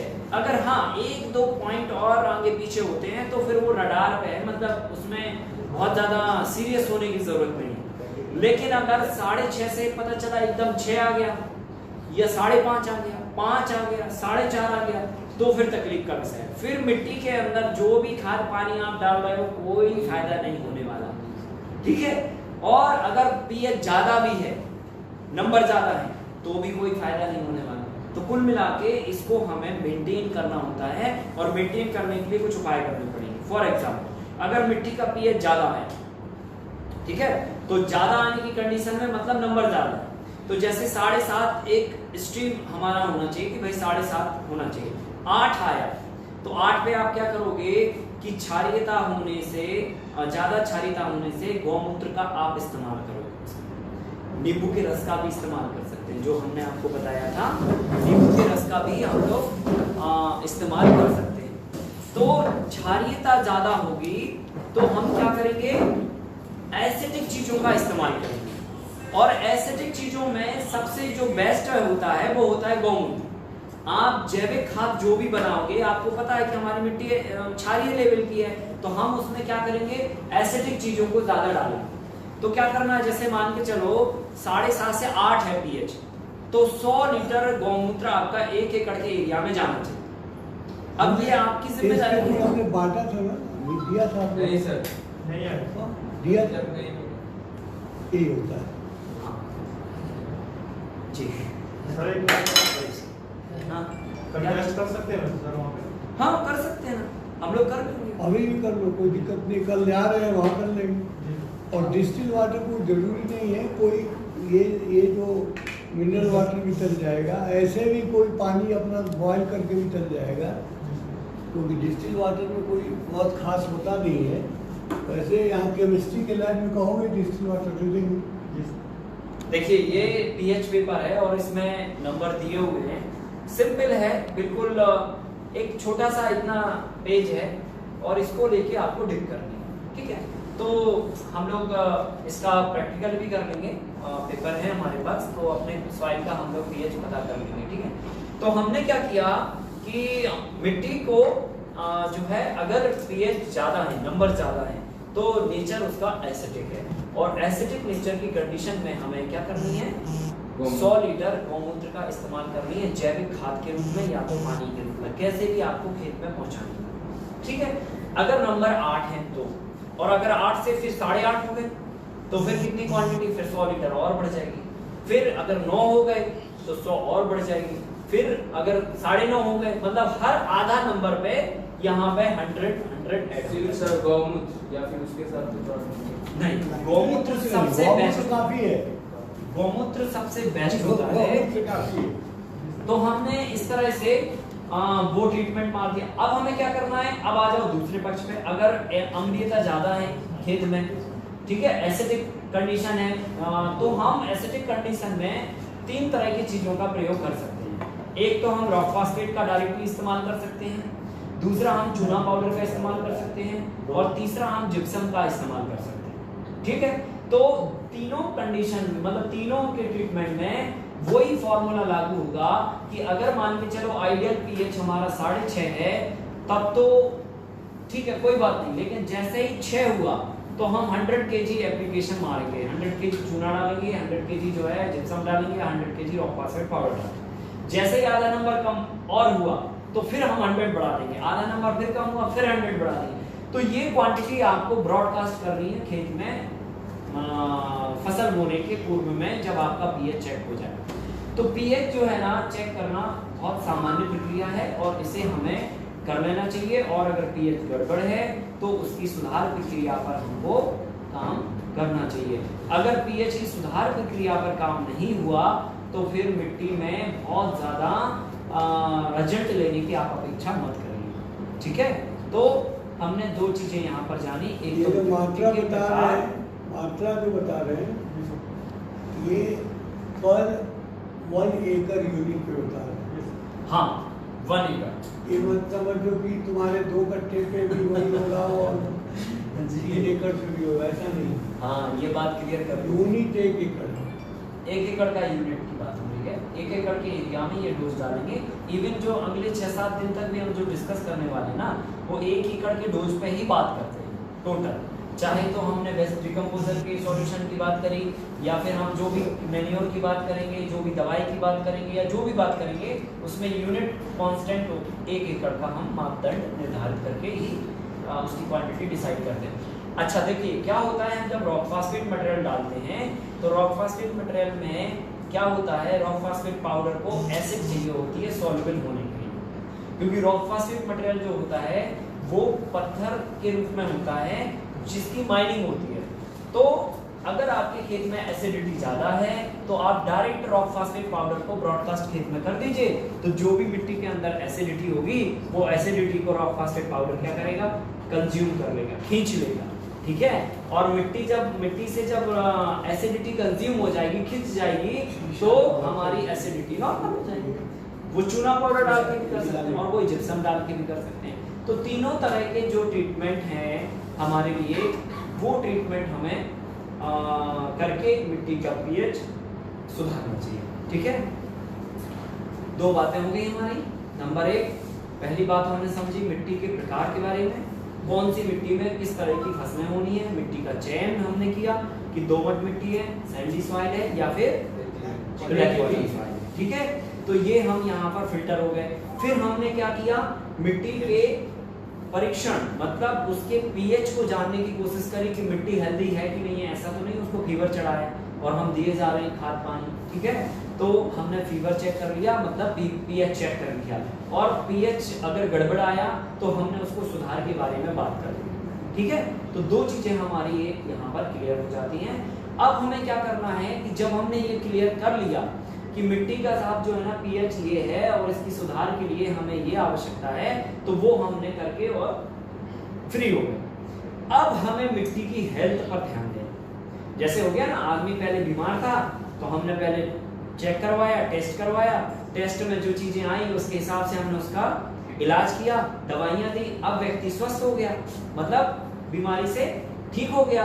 और जब व्यक्ति बीमारी से ठीक हो गया तो अब क्या करना चाहिए, उसकी डाइट मेंटेन करना चाहिए, क्योंकि अब जो बॉडी को उसको झटका लगा है, जो बीमार रहा है, बीमार अवस्था में जो बॉडी कमजोर हुई है, उस कमजोरी को दूर करना, ठीक है। या इसको दूसरे पक्ष से ये कह सकते हैं कि मिट्टी को जैविक बनाने के लिए प्रयास करना, या फिर ये भी कह सकते हैं कि मिट्टी को जल्दी जैविक कैसे बना सकते हैं, या इसको ये भी कह सकते हैं कि मिट्टी में ऑर्गेनिक कार्बन हम कैसे इंप्रूव कर सकते हैं, मिट्टी को हेल्दी कैसे बना सकते हैं, कुल मिला के, ठीक है। तो इसके लिए हमें क्या प्रयास करना चाहिए, 4 तरह की चीजें हैं जो खेत में बो के और उसको खेत में वापस जोड़ देना चाहिए। जैसे मान के चलो जब हम खेती स्टार्ट कर रहे हैं तो स्टार्टिंग रूप में पहले तो हमने क्या किया, पहले नंबर क्या किया था सुबह, नहीं, सबसे पहले नंबर क्लीन किया, ठीक है। फिर जाके हमने लेवलिंग किया, 2 काम करके फ्री हो गए। फिर हमने देखा कि अब पहले देख तो रहे बुखार तो नहीं है, तो फिर हमने जाके पीएच चेक कर लिया। जब हमने वो चेक करके देखा कि पीएच तो यार गड़बड़ है, एसिडिक है, तो वो ट्रीटमेंट डाल के अब छोड़ दिया। अब हम क्या करेंगे, अब हमने बुखार भी ठीक कर लिया, अब हमें उसके खान पान पर फोकस करना है कि मिट्टी हेल्दी कैसे बने, तब तो जाके हम उसके बीज डालें तो वो हेल्दी प्लांट्स पैदा करें, ठीक है। तो अब हमें क्या करना है, मिट्टी की हेल्थ पर ध्यान देना, और मिट्टी की हेल्थ पर ध्यान देने के लिए आपको 4 तरह के उपाय हैं। नंबर 1, पहला तो आपको सन, नंबर 2 ढैंचा, नंबर 3 उड़द, और नंबर 4 मूंग। ये 4 क्रॉप्स होती हैं। इन क्रॉप्स को आपको खेत में बोकर और इनको वापस 40 दिन के बाद पलटी कर देंगे, मतलब जुताई कर देंगे, इनको वापस खेत में मिला देंगे, समझ गए ना। तो इससे क्या होगा कि जो आपके खेत में मिट्टी की कमजोरी है वो कमजोरी रिफिल हो जाएगी और एकदम से कार्बन वैल्यू बढ़ जाएगी, नाइट्रोजन की क्वांटिटी इंप्रूव हो जाएगी, सभी तरह के पोषक तत्वों से मिट्टी हेल्दी हो जाएगी। अब सन बोनी है तो 40 किलोग्राम 1 एकड़ में डालना पड़ेगी, ढैंचा बोनी है तो 20 किलोग्राम 1 एकड़ में डालना पड़ेगी, उड़द मूंग बोनी है तो भी 20 किलो 1 एकड़ में डालना पड़ेगी। तो ढैंचे, सन को छोड़कर ढैंचा, मूंग और उड़द, इनको सबको 20-20 किलो डालना चाहिए, और इनमें 4 में से किसी एक को डाल सकते हो, सबको डालने की जरूरत नहीं है, किसी भी एक को। और अगर किसी 4 में से किसी एक को सिलेक्ट करने जाओगे तो सबसे बेस्ट होता है ढैंचा। ढैंचे में नाइट्रोजन काफी बड़ी मात्रा में होती है, कार्बन वैल्यू बहुत इनहांस कर देता है वो एकदम से। इसको बोलते हैं, इस पूरी प्रक्रिया को बोलते हैं ग्रीन मैन्योरिंग, ठीक है, ग्रीन मैन्योरिंग, हरी खाद खेत में बनाना, ठीक है। तो फसल बोने के पूर्व हम ये काम कर सकते हैं। जैसे जब भी हमें गैप मिला कि हमारे पास अभी ठीक है हम फसल काट के फ्री हो गए, अब हमें कुछ, अभी तो हम लगभग 1-1.5 महीने बाद कोई फसल बोएंगे, तो हमने क्या किया, आज ही फसल काटी और आज ही हमने ढैंचा बो दिया, ठीक है। तो ढैंचा अपने हिसाब से ग्रो करता रहेगा और 40 दिन के आसपास में जब वो कमर की हाइट पे आ जाएगा तो फिर हम जाके रोटावेटर उसमें लगा देंगे, छोटे छोटे टुकड़े करके वही मिट्टी में उसको मिला देंगे और बस उसको छोड़ देंगे। 10 से 15 दिन के अंतराल में वो जाके पूरी तरह से कंपोस्ट हो जाएगा, और कंपोस्ट हो जाएगा तो जो मिट्टी को तत्व मिलना चाहिए वो तत्व बराबर मात्रा में मिल जाएंगे, और फिर जाके आप कोई भी फसल उसमें आप बोएंगे तो बहुत अच्छी होगी, आपको कम खाद डालने की आवश्यकता पड़ेगी और कार्बन वैल्यू बहुत अच्छी से बढ़ जाएगी। तो ये हो गया मिट्टी की फिर स्वास्थ्य पर बात करना, ठीक है कि नहीं, कि हमने पहले मिट्टी का पीएच चेक कर लिया, पीएच चेक करने के बाद जी हमें लगा कि अब मिट्टी को थोड़ा सा भोजन पानी देना चाहिए ताकि वो अच्छी हेल्दी बन जाए। तो हेल्दी बनाने के लिए अगर हम पहली बार खेती कर रहे हैं, देखिए कई प्लॉट ऐसे होते हैं जहां पर हम पहली बार कुछ फसल बो रहे होते हैं, तो वहां पर ये तरह का उपाय आपको कर लेना चाहिए, ठीक है। और एक बार आप अगर ढैंचा तबीयत से बो देते हैं तो आपका फिर उस खेत में वीड्स कम आते हैं, क्योंकि ढैंचा इतना फास्ट ग्रोइंग है, इतना फास्ट ग्रोइंग है कि वो वीड्स को पहले नीचे दबा देता है और इतना भर जाता है पूरा खेत, इतना पत्तियों से लबालब हो जाता है कि आपको 20 दिन के बाद तो 15 दिन के बाद तो मिट्टी आपको देखना पड़ेगी किधर है मिट्टी, इतनी पत्तियां वो फैला लेता है, ठीक है। तो इससे क्या होता है कि बीट्स जो है ना उग नहीं पाते, और फिर आप कल्टीवेट करके उसको छोड़ दीजिए, 20 दिन के बाद आप फसल वही, आप देखिए कितना जबरदस्त रिजल्ट आता है, बीट भी कम हो जाएंगे आपके थोड़े कम। तो ये एक तरीके का उपाय है मिट्टी की उर्वरा शक्ति को बढ़ाने के लिए। तो जब हम नए तरीके से खेती करने जाते हैं, किसी प्लॉट पे नई खेती करते हैं या आप खेती शुरुआत कर रहे हैं, तो ये स्टेप को आप जरूर फॉलो करें ताकि हमारी मिट्टी की हेल्थ अच्छी हो और हम फिर उसमें हेल्दी फसल को उगा पाएं। ठीक है, तो हमने ढैंचा बो दिया, सन बोनी है तो 40 किलो बोना पड़ेगी, उड़द मूंग बोनी है तो वो भी 20-20 किलो बोना पड़ेगी। तो इन चारों में सबसे बेस्ट होता है ढैंचा की खेती। ठीक है, ये हमने बो के क्रॉप को अपने हेल्दी बना लिया, और फिर जाके अब हम इसमें कंपोस्टिंग करेंगे, मैन्योरिंग करेंगे। जो डाइट हमें एक आइडियली डाइट मिट्टी को देनी है वो डाइट डालेंगे। ठीक है, तो आइडियली जो डाइट है वो हम लोग डिस्कस करेंगे जब हम खेत में खाद डालेंगे। कौन कौन से खाद डालने हैं, कौन कौन से खाद डालने से हमारी मिट्टी की जो आवश्यकता है वो पूरी हो जाएगी, ये सब हम जब खाद डालेंगे ना तो उस समय पे इस सब्जेक्ट को बहुत अच्छे से हम लोग डिस्कस करेंगे। अब यहाँ पे जब ये तो हो गई साहब मिट्टी की बात, ठीक है, अब इसके साथ में पानी की भी बात कर लेते हैं, क्योंकि मिट्टी का अगर पीएच ठीक है और पानी का पीएच गड़बड़ है तो वो भी बात नहीं बनेगी। तो मिट्टी के पीएच के साथ में हमें पानी के पीएच पर भी ध्यान देना होगा, और पानी के पीएच के लिए आपको कुछ भी करने की जरूरत नहीं है। सिंपल जो आपके खेत से पानी निकल रहा है उस पानी में आप ये पीएच पेपर को डिप कर दीजिए, और कलर आप वो पीएच पेपर आपके कलर को रिफ्लेक्ट कर देगा। तो आप समझ जाइएगा कि आपके खेत का पानी का क्या पीएच है। अब इसमें भी वही है कि अगर मान के चलो पीएच ज्यादा हुआ तो क्या करना, पीएच अगर कम हुआ तो क्या करना। ठीक है, तो अगर मान के चलो हमारा पीएच नॉर्मल है फॉर एग्जांपल, तो कोई बात ही नहीं है, तो कितना नॉर्मल होना चाहिए, पानी का पीएच भी 6.5 से 7.5 के बीच में हमको रखना है। ठीक है, मतलब 6.5 से 7.5 के बीच का जो पानी का पीएच है वो फसल को उगाने के लिए सबसे बेहतर होता है। ठीक है कि नहीं। अब 6.5 से 7.5 के बीच का पीएच हमें चाहिए नॉर्मल। अब हमने खेत का पानी लिया, उसमें और कोई पानी आप नहीं मिलाएंगे, और जो फसलों को पानी दे रहे हैं उसी का आपको पीएच चेक करना है। ठीक है, नहीं तो पता चला बोरवेल का पानी दे रहे हैं, नहर के पानी का पीएच चेक कर लिया तो नहर का पानी आया 2 बार और फिर बोर से पानी देने लगे, तो वो चीज आपको जो पानी आप खेत में इस्तेमाल कर रहे हैं उसी का हमको पीएच चेक करना। ठीक है, तो हमने क्या किया, खेत से निकलने वाले पानी को लिया और कोई कटोरी में ले सकते हैं, गिलास में ले सकते हैं, मात्रा का कोई चक्कर नहीं है ना, कि कितनी मात्रा डालनी है, क्योंकि यहाँ पे तो केवल पानी है साहब, है ना, मात्रा का कोई चक्कर नहीं है। तो हमने क्या किया, सीधा एक कटोरी में पानी भर दिया, उस कटोरी में ये पीएच पेपर को डिप किया, और डिप करने के बाद थोड़ी देर में वो कलर को रिफ्लेक्ट कर देगी। तो जो भी कलर वो दिखाएगी तो वो पीएच से आपको पता चल जाएगा कि ये नंबर आ रहा है तो इसमें ये जो है सॉरी ये कलर आ रहा है तो इसका ये नंबर। क्लियर है। अब इसके बाद अगर पानी का पीएच गड़बड़ हुआ है तो फिर क्या उपाय है, मिट्टी के तो हमने कर लिया कि मिट्टी का पीएच गड़बड़ हुआ तो ठीक है, हमने 2-3 तरह के उपाय कर लिए, ज़्यादा हुआ तो उपाय कर लिए, अगर कम है तो उसके भी उपाय कर लिए, ट्रीटमेंट डाल दिया, वो सब कर दिया, तो उससे जो है हमारी मिट्टी जो है वो हो गई। लेकिन जब हम पानी के पीएच की बात करेंगे तो पानी के पीएच में हमें अगर पीएच ज़्यादा आया है, मतलब नंबर ज़्यादा आए हैं, मतलब पीएच हमारा 6.5 के ऊपर, 7.5 के ऊपर है, 7.5 है, 8.5 है, 9.5 है या 10 है, जो भी नंबर है, तो उसके हिसाब से हम यहाँ पर भी पानी के साथ में गौमूत्र का इस्तेमाल करेंगे। ठीक है, और रेशो क्या होगा, वही होगा। अभी हम मिट्टी में वो चीज़ डाल रहे थे, अब हम क्या करेंगे, पानी में वो चीज़ डालेंगे। तो 2 तरीके हैं।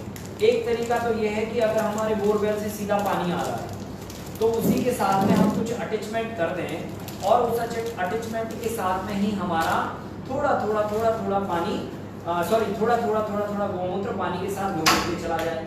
या तो हमारे पास सिंचाई की अगर विधि क्या बोलते हैं ये है अपना टपक सिंचाई है, स्प्रिंकलर अरेंजमेंट है, और हमने अगर फिल्टर वगैरह लगा रखी है तो फिल्टर के साथ में बेंचुरी भी हम लगा लें, और बेंचुरी के माध्यम से हम वहाँ पे जो भी लिक्विड देनी है तो वो हम थोड़ा करके पानी के साथ घोल के हम देते जाएंगे। ठीक है कि नहीं।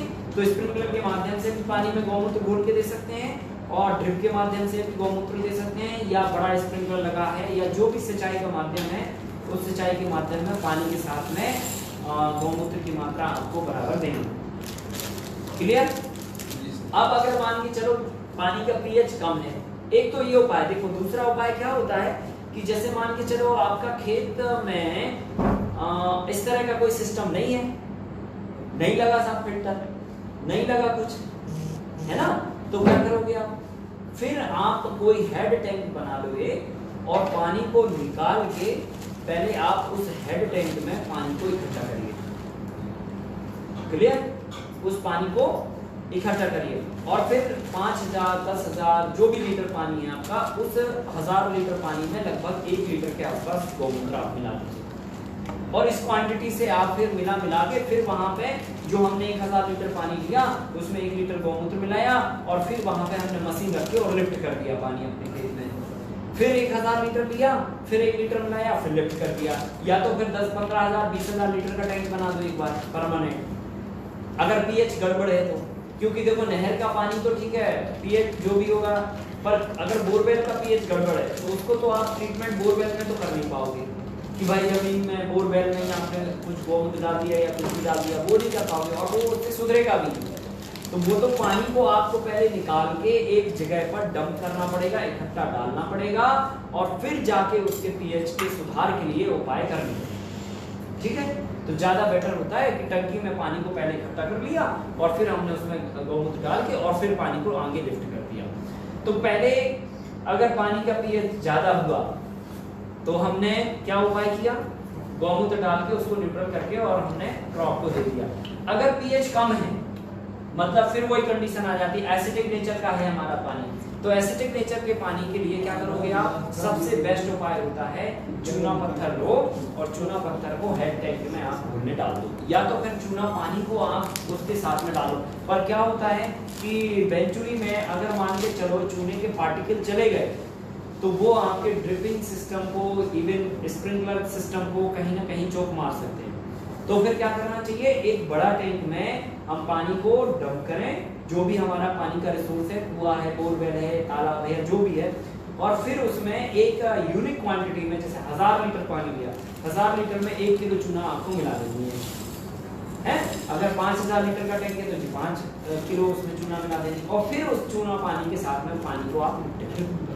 तो जो एसिडिक नेचर का पानी होगा वो आपका न्यूट्रल हो जाएगा और क्वांटिटी आपको 1000 लीटर में 1 किलो मिला देगा, बराबर ना? 1000 लीटर में 1 किलो, 1000 लीटर में 1 किलो, इतना क्वांटिटी से आप मिला के आप देते जाइए तो आपकी जो फसल के रिजल्ट हैं वो काफ़ी अच्छी मात्रा में आएंगे और मिट्टी को जो है एक अच्छा स्वास्थ्य मिलेगा और अच्छे स्वास्थ्य के साथ में पौधे आपके बहुत अच्छे से ग्रो करेंगे। ठीक है? तो हमने ये 3-4 बातों पर जो आपको फोकस करना था वो 3-4 बातें आपको मोटी यहाँ पर आज हमने बताएं। सबसे पहले नंबर 1 हमने बताया आपकी मिट्टी के प्रकार के बारे में। मिट्टी के 3 मोटे प्रकार होते हैं, दोमट मिट्टी, सैंडी सॉइल और black cotton soil. Black cotton soil में कौन सी चीज़ें सबसे बेस्ट होती हैं? अनाज वाली, ठीक है, जैसे दलहन हो गया, तिलहन हो गया, फिर आपका जो है ज्वार, बाजरा, मक्का, गेहूँ, चना, उड़द, मूंग, इस तरह की फसलें हो गई। फिर हमने बताया आपको सैंडी सॉइल। सैंडी सॉइल में पल्प वाली फसलें बहुत अच्छी होती हैं, जो मतलब गूदे वाली फसलें होती हैं, जैसे लौकी हो गया, टमाटर हो गया, पपीता हो गया, खीरा, तरबूज, कद्दू, है ना, इस तरह की जो चीज़ें हैं। फिर लास्ट में तीसरी जो कैटेगरी है वो है दोमट मिट्टी। दोमट मिट्टी में सभी तरह की फसलें बहुत अच्छी होती हैं, लेकिन कंद वाली फसलें सबसे बेस्ट होती हैं, मतलब रूट क्रॉप सबसे बेस्ट होती हैं। और रूट क्रॉप में सभी तरह की शकलकंद, है ना, ये सब तरह की फसलें जो है वो सारी फसलें बहुत बेस्ट होती हैं। तो ये तीनों तरह की जो चीज़ें हैं मिट्टी के प्रकार के बारे में जान के आपको ये करना चाहिए, सिलेक्शन ऑफ द क्रॉप वो करना चाहिए। अगेन फिर आपको इसके बाद मिट्टी के पीएच पर जाना चाहिए। तो मिट्टी का पीएच जो होता है वो हमें पीएच पेपर से हमें पता करनी है।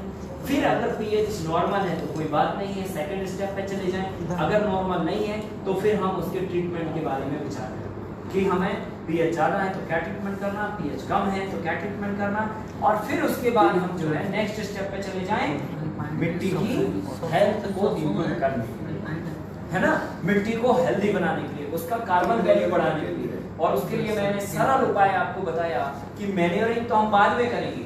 सबसे पहले नंबर एक बेसिक जो है ट्रीटमेंट हम मिट्टी को दे दें, और उसके लिए आवश्यक है कि क्या करें आप, सन, उड़द, मूंग और ढैंचा, इस तरह में से इन क्रॉप में से कोई भी क्रॉप को आप लगा दीजिए और 40 दिन के बाद फिर वापस इसको मिट्टी में मिला दीजिए। तो इससे कार्बन वैल्यू जो है बहुत बढ़िया हो जाती है, इंप्रूव हो जाती है और फसल आपकी बहुत अच्छी है। ठीक है कि नहीं? तो ये चीज मैंने आपको बता दिया, पानी के बारे में बता दिया, ये बहुत जरूरी होती है, ये हमारी खेती का बहुत अहम पार्ट होती है जिस पर किसान ध्यान नहीं देते। किसान किस चीज पर ध्यान देते हैं? पैदावार पे। उन्होंने कहा जी पैदावार बताओ कौन से बीज में अच्छी होगी, ठीक है, तो बीज ले आए और खाद ले आए, दोनों को मिला के बो दिया। ना मिट्टी के चयन की बात करनी है, ना मिट्टी के पीएच की बात करनी है, ना तो जो है उसके सुधार के लिए कोई प्रयास करनी है। तो जब हम ये सब नहीं करेंगे तो क्या होगा, हमें पता ही नहीं होगा कि मिट्टी के अंदर क्या चल रहा, और जब मिट्टी के अंदर क्या चल रहा तो कुछ भी होगा, जो रिजल्ट आएंगे ठीक है उसी रिजल्ट को हमें लेना पड़ेंगे। ठीक है, तो लेकिन एक आदर्श किसान के रूप में अगर हम काम कर रहे हैं, एक आदर्श रूप में अगर हम खेती कर रहे हैं, तो ये चीजें बहुत सरल भी हैं और आसान भी है, इनके बारे में हमें जान के काम करना चाहिए। ठीक है, तो ये चीज मैंने आज आपको बताई जो बहुत महत्वपूर्ण थी, और ये बेसिक चीजें हैं जहां से हमारे खेत की शुरुआत होती है, और ये शुरुआत जो है ना पूरे खेत के रिजल्ट पर प्रभावित होती है, प्रभाव डालती है। ठीक है, अगर हमने ये सब चीजें नहीं किया तो रिजल्ट आपके बहुत कमजोर भी हो जाते हैं, न्यूट्रल भी हो जाते हैं, कई बार फसलें अच्छी नहीं होती हैं तो हमें नुकसान उठाना पड़ता है। ठीक है, तो ये चीजें आपको ध्यान में रखनी है जो मैंने आज आपको बताई। इसके बाद जो होता है 10 मिनट हम लोग मिट्टी की और हेल्दी डाइट पे बात कर लेते हैं। ठीक है, मिट्टी को जब हमने ये सब कर दिया, एक बेसल जो उसको देना था वो हमने सन, ढैंचा, उड़द, मूंग लगा के एक रूटीन में हम फसल मिट्टी को लेके आए। इसके बाद मिट्टी को हेल्दी डाइट देना उतना ही आवश्यक है जितना हम अपने लिए हेल्दी डाइट देते हैं। समझ रहे हैं ना? अगर मिट्टी में किसी भी तरह के पोषक तत्वों की कमी रही तो पोषक तत्वों की कमी के कारण ही डिसीज पैदा होती है। देखो, डिसीज पैदा होती है डिफिशियंसी से, और डिफिशियंसी का मतलब होता है पोषक तत्वों की कमी। उदाहरण के तौर पर आप अपने आप को उठा के देखो, अगर आपको केवल हम जो है या ऐसा समझ लो कि आपके अंदर अगर कोई पोषक तत्वों की कमी है, कोई न्यूट्रिएंट की कमी है, तो उस न्यूट्रिएंट से रिलेटेड आपको वो बीमारी होने वाली है। ठीक है कि नहीं? तो हमें मिट्टी की हेल्दी डाइट पर ध्यान देना बहुत जरूरी है। हेल्दी डाइट और संतुलित डाइट, ये फिर सबसे आखिरी का स्टेप है, क्योंकि अब इस स्टेप के बाद अब हम बीज पर जाएंगे। ठीक है, मिट्टी के बारे में फिर बात नहीं होगी, फिर बीज के बारे में बात होगी कि बीज को कैसे लगाना, कैसे उसको उपचारित करना, कैसे कहाँ लगानी, ये सब अलग बात हो जाएगी। अभी तो हम मिट्टी पे हैं, ठीक है, जिससे हमें काम लेना, जिससे हमें परिणाम लेने हैं। तो हमने क्या किया, हेल्दी डाइट के लिए सबसे बड़ा पैरामीटर 2 लाइनें आपको याद रखनी है, हेल्दी डाइट और संतुलित डाइट। कंप्लीट डाइट और कंप्लीट डाइट और संतुलित डाइट, मतलब संतुलित आहार का मतलब ये होता है कि मिट्टी को जो तत्व चाहिए वो आपको देना, और हेल्दी का मतलब ये होता है, कंप्लीट का मतलब ये होता है कि जितना चाहिए उतना देना।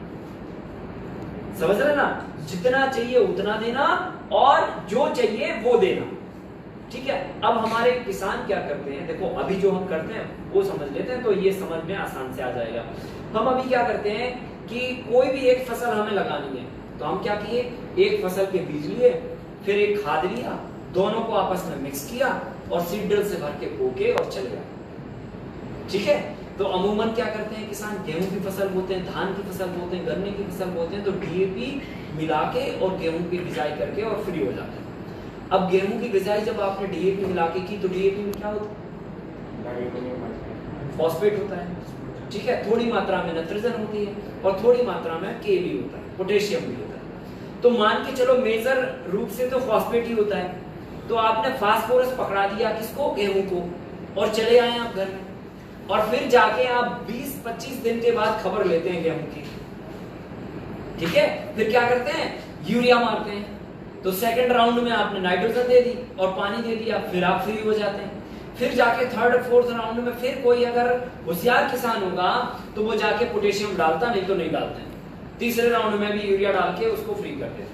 अब जरा आप गंभीरता से विचार करिए, एक फसल का जीवन कितना होता है। जैसे गेहूं की फसल कितने महीने की फसल है? मोटा मोटी 4 महीने की है ना, 3 से 4 महीने की। 4 महीने की फसल मान लो, तो 4 महीने की फसल में या 3 महीने की फसल में उसका 30 दिन का बचपन है, ठीक है। अगर 4 महीने की है तो 40 दिन का बचपन है, 40 दिन की उसकी युवावस्था है और 40 दिन की उसकी बुढ़ापे वाली अवस्था है, और उसका फिर पूरा जीवन समाप्त हो। 3 अवस्थाओं में आपने पहली अवस्था में उसको क्या दिया? मतलब बचपन में केवल फास्फोरस पकड़ा दिया, फिर जब युवा अवस्था आई तो नाइट्रोजन पकड़ा दिया, बुढ़ापे का कोई ख्याल नहीं, कहानी खत्म। मतलब 3 स्टेज में आपने केवल 1 से 2 तरह के तत्वों को पकड़ा के उसकी पूरी जिंदगी निकाल दी।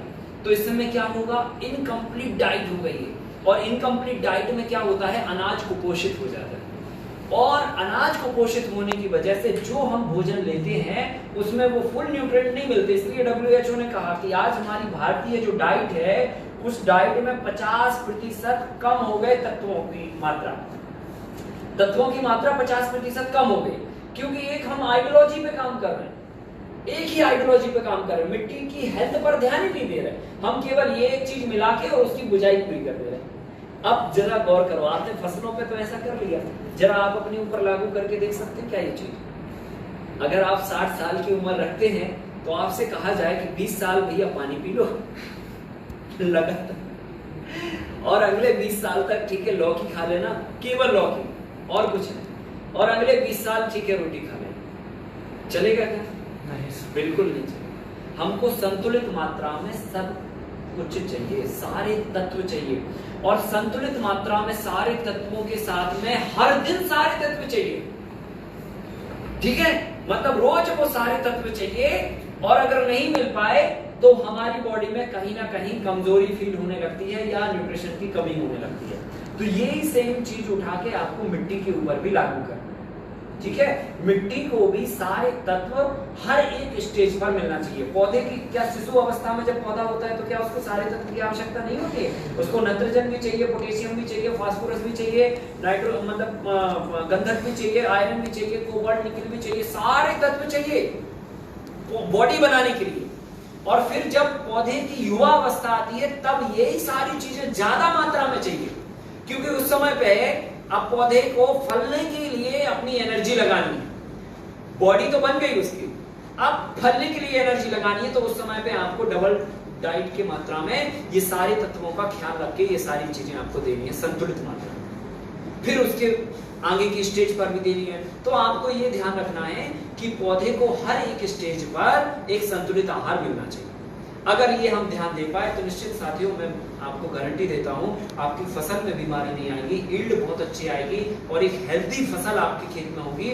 और जब वो हेल्दी फसल आप अपनी डाइट का हिस्सा बनाएंगे तो आप भी बहुत हेल्दी होंगे। जो लौकी बाजार की खा रहे हैं, पता चला उसमें केवल गंधक है, और जो हम लौकी खा रहे हैं उसमें सारे तत्व हैं, समझ रहे ना। तो ये लौकी खाओगे तो अपने आप आपको 4 दिन में फर्क आने लगेगा कि यार एनर्जी में भी इंप्रूवमेंट हो गया, बाकी सारी चीजों में भी इंप्रूवमेंट हो गया। तो कुल मिला के हेल्दी डाइट पर हमें ध्यान देने की बहुत जरूरत है।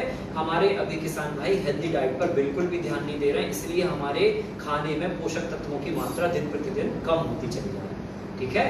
तो हेल्दी डाइट पर हमको ध्यान देनी है और संतुलित आहार पर ध्यान देना। अब हेल्दी डाइट क्या है और संतुलित आहार क्या है, ये अगले सत्र में आपके बीच में आने वाला है। जब हम कंपोस्टिंग की बात करेंगे तो हम हर एक तत्व के बारे में एनालिसिस करेंगे कि फास्फोरस के लिए हमें क्या देना है, पोटेशियम के लिए क्या देना है, नाइट्रोजन के लिए क्या देना है, सूक्ष्म पोषक तत्वों के लिए क्या देना, एंजाइम और एसिड्स के रिप्लेसमेंट के लिए हमें क्या देना। तो वो कुछ 4-5 तरह के फार्मूले हैं, वो हम फार्मूले बना लेंगे और उन फार्मूलों को एक उचित मात्रा में अगर खेत में डाइट के रूप में हम दे देंगे तो सारा काम खत्म हो जाता है। फिर पौधे को एक संतुलित आहार मिल जाता है और हर एक स्टेज पर सारे तत्व मिलेंगे तो पौधे हेल्दी होंगे, बीमार नहीं। ठीक है, तो आज हम लोगों ने पूरा सुबह और अभी ये आज का जो दिन था वो मिट्टी के ऊपर पूरा फोकस था, चाहे मिट्टी की क्लीनिंग पार्ट हो, चाहे मिट्टी की लेवलिंग पार्ट हो, और चाहे मिट्टी में जो है बुखार चेक करने की बात हो, पीएच चेक करने की बात हो, या बुखार को ठीक करने की बात हो, या फिर उसके आहार को एक कहना चाहिए कार्बन वैल्यू बढ़ाने की बात हो, या फिर उसको संतुलित आहार देने की बात हो। इतनी सारी जो बातें हैं, ये सारी बातें मिट्टी को हेल्दी बनाने के लिए हैं। और जब एक बार मिट्टी हेल्दी हो जाती है तो हमारा काम बहुत आसान हो जाता है, ठीक है। फिर उसमें फसल आप बहुत अच्छे तरीके से उगा सकते हैं। आज की जो चर्चा है, इस चर्चा को हम लोग जो है ना यहाँ पर विराम देते हैं। हम लोगों ने आज 3-4 जो मोटे विषय थे वो हमने मोटे विषय आज मिट्टी को लेकर, मिट्टी के हेल्थ को लेकर, उसके पीएच को लेकर और उसके सुधार को लेकर हमने बातचीत करी। और निश्चित ही है, मुझे पूरा भरोसा है ये बातचीत में आप इन सब बातों पर ध्यान दोगे जब भी आप फार्मिंग के किसी भी मॉडल पे काम करोगे। और जब आप इन सब बातों का ध्यान में रख के आप खेती करोगे तो आप निश्चित इसमें बहुत अच्छे परिणाम दे पाओगे और आपकी तकलीफें कम हो जाती हैं। देखो, अगर स्टार्टिंग में आपने ये चीज पर ध्यान दे दिया तो आपकी पूरे जीवन तकलीफ कम होने वाली है। जैसे क्या होता है ना, हम लोग जब बच्चा होता है हमारे घर में तो हम लोग क्या कहते हैं, इसको अच्छा खान पान दो ताकि ये बुढ़ापे तक चलता रहे। तो हम लोग बचपन में डाइटिंग पर बहुत ध्यान देते हैं, हमारे माँ बाप, कि बच्चे को अच्छी डाइटिंग दो ताकि ये आखिरी तक चले। तो ऐसे ही मिट्टी के साथ होता है। अगर हमने शुरू में गड़बड़ कर दिया, अगर शुरू में माँ का दूध दे दिया, बच्चा कुपोषित हो जाएगा, और कुपोषित हो गया तो वो कुपोषण जो है ना, उसको पूरी उम्र भर कुपोषण का बोझ ढूंढना पड़ेगा। समझ रहे ना? ऐसे मिट्टी के साथ होता है कि अगर हमने स्टार्टिंग में ये काम नहीं किया तो हम फिर सारे पौधे की उम्र परेशानी में करते रहते हैं। और अमूमन 99% फार्मर जो है ना यही करते हैं। बीमारी आती है, पेस्टिसाइड के पीछे पड़े रहते हैं, बेसिक चीज समझते नहीं है, जड़ को समझते नहीं है। जड़ है मिट्टी, मिट्टी से ही सारा कुछ हो रहा है। मिट्टी को हेल्दी बना लिया तो आगे की सारी प्रक्रियाएं अपने आप सुधर जाती हैं। तो हमको काम करने की जरूरत है मिट्टी की हेल्थ पर, ठीक है।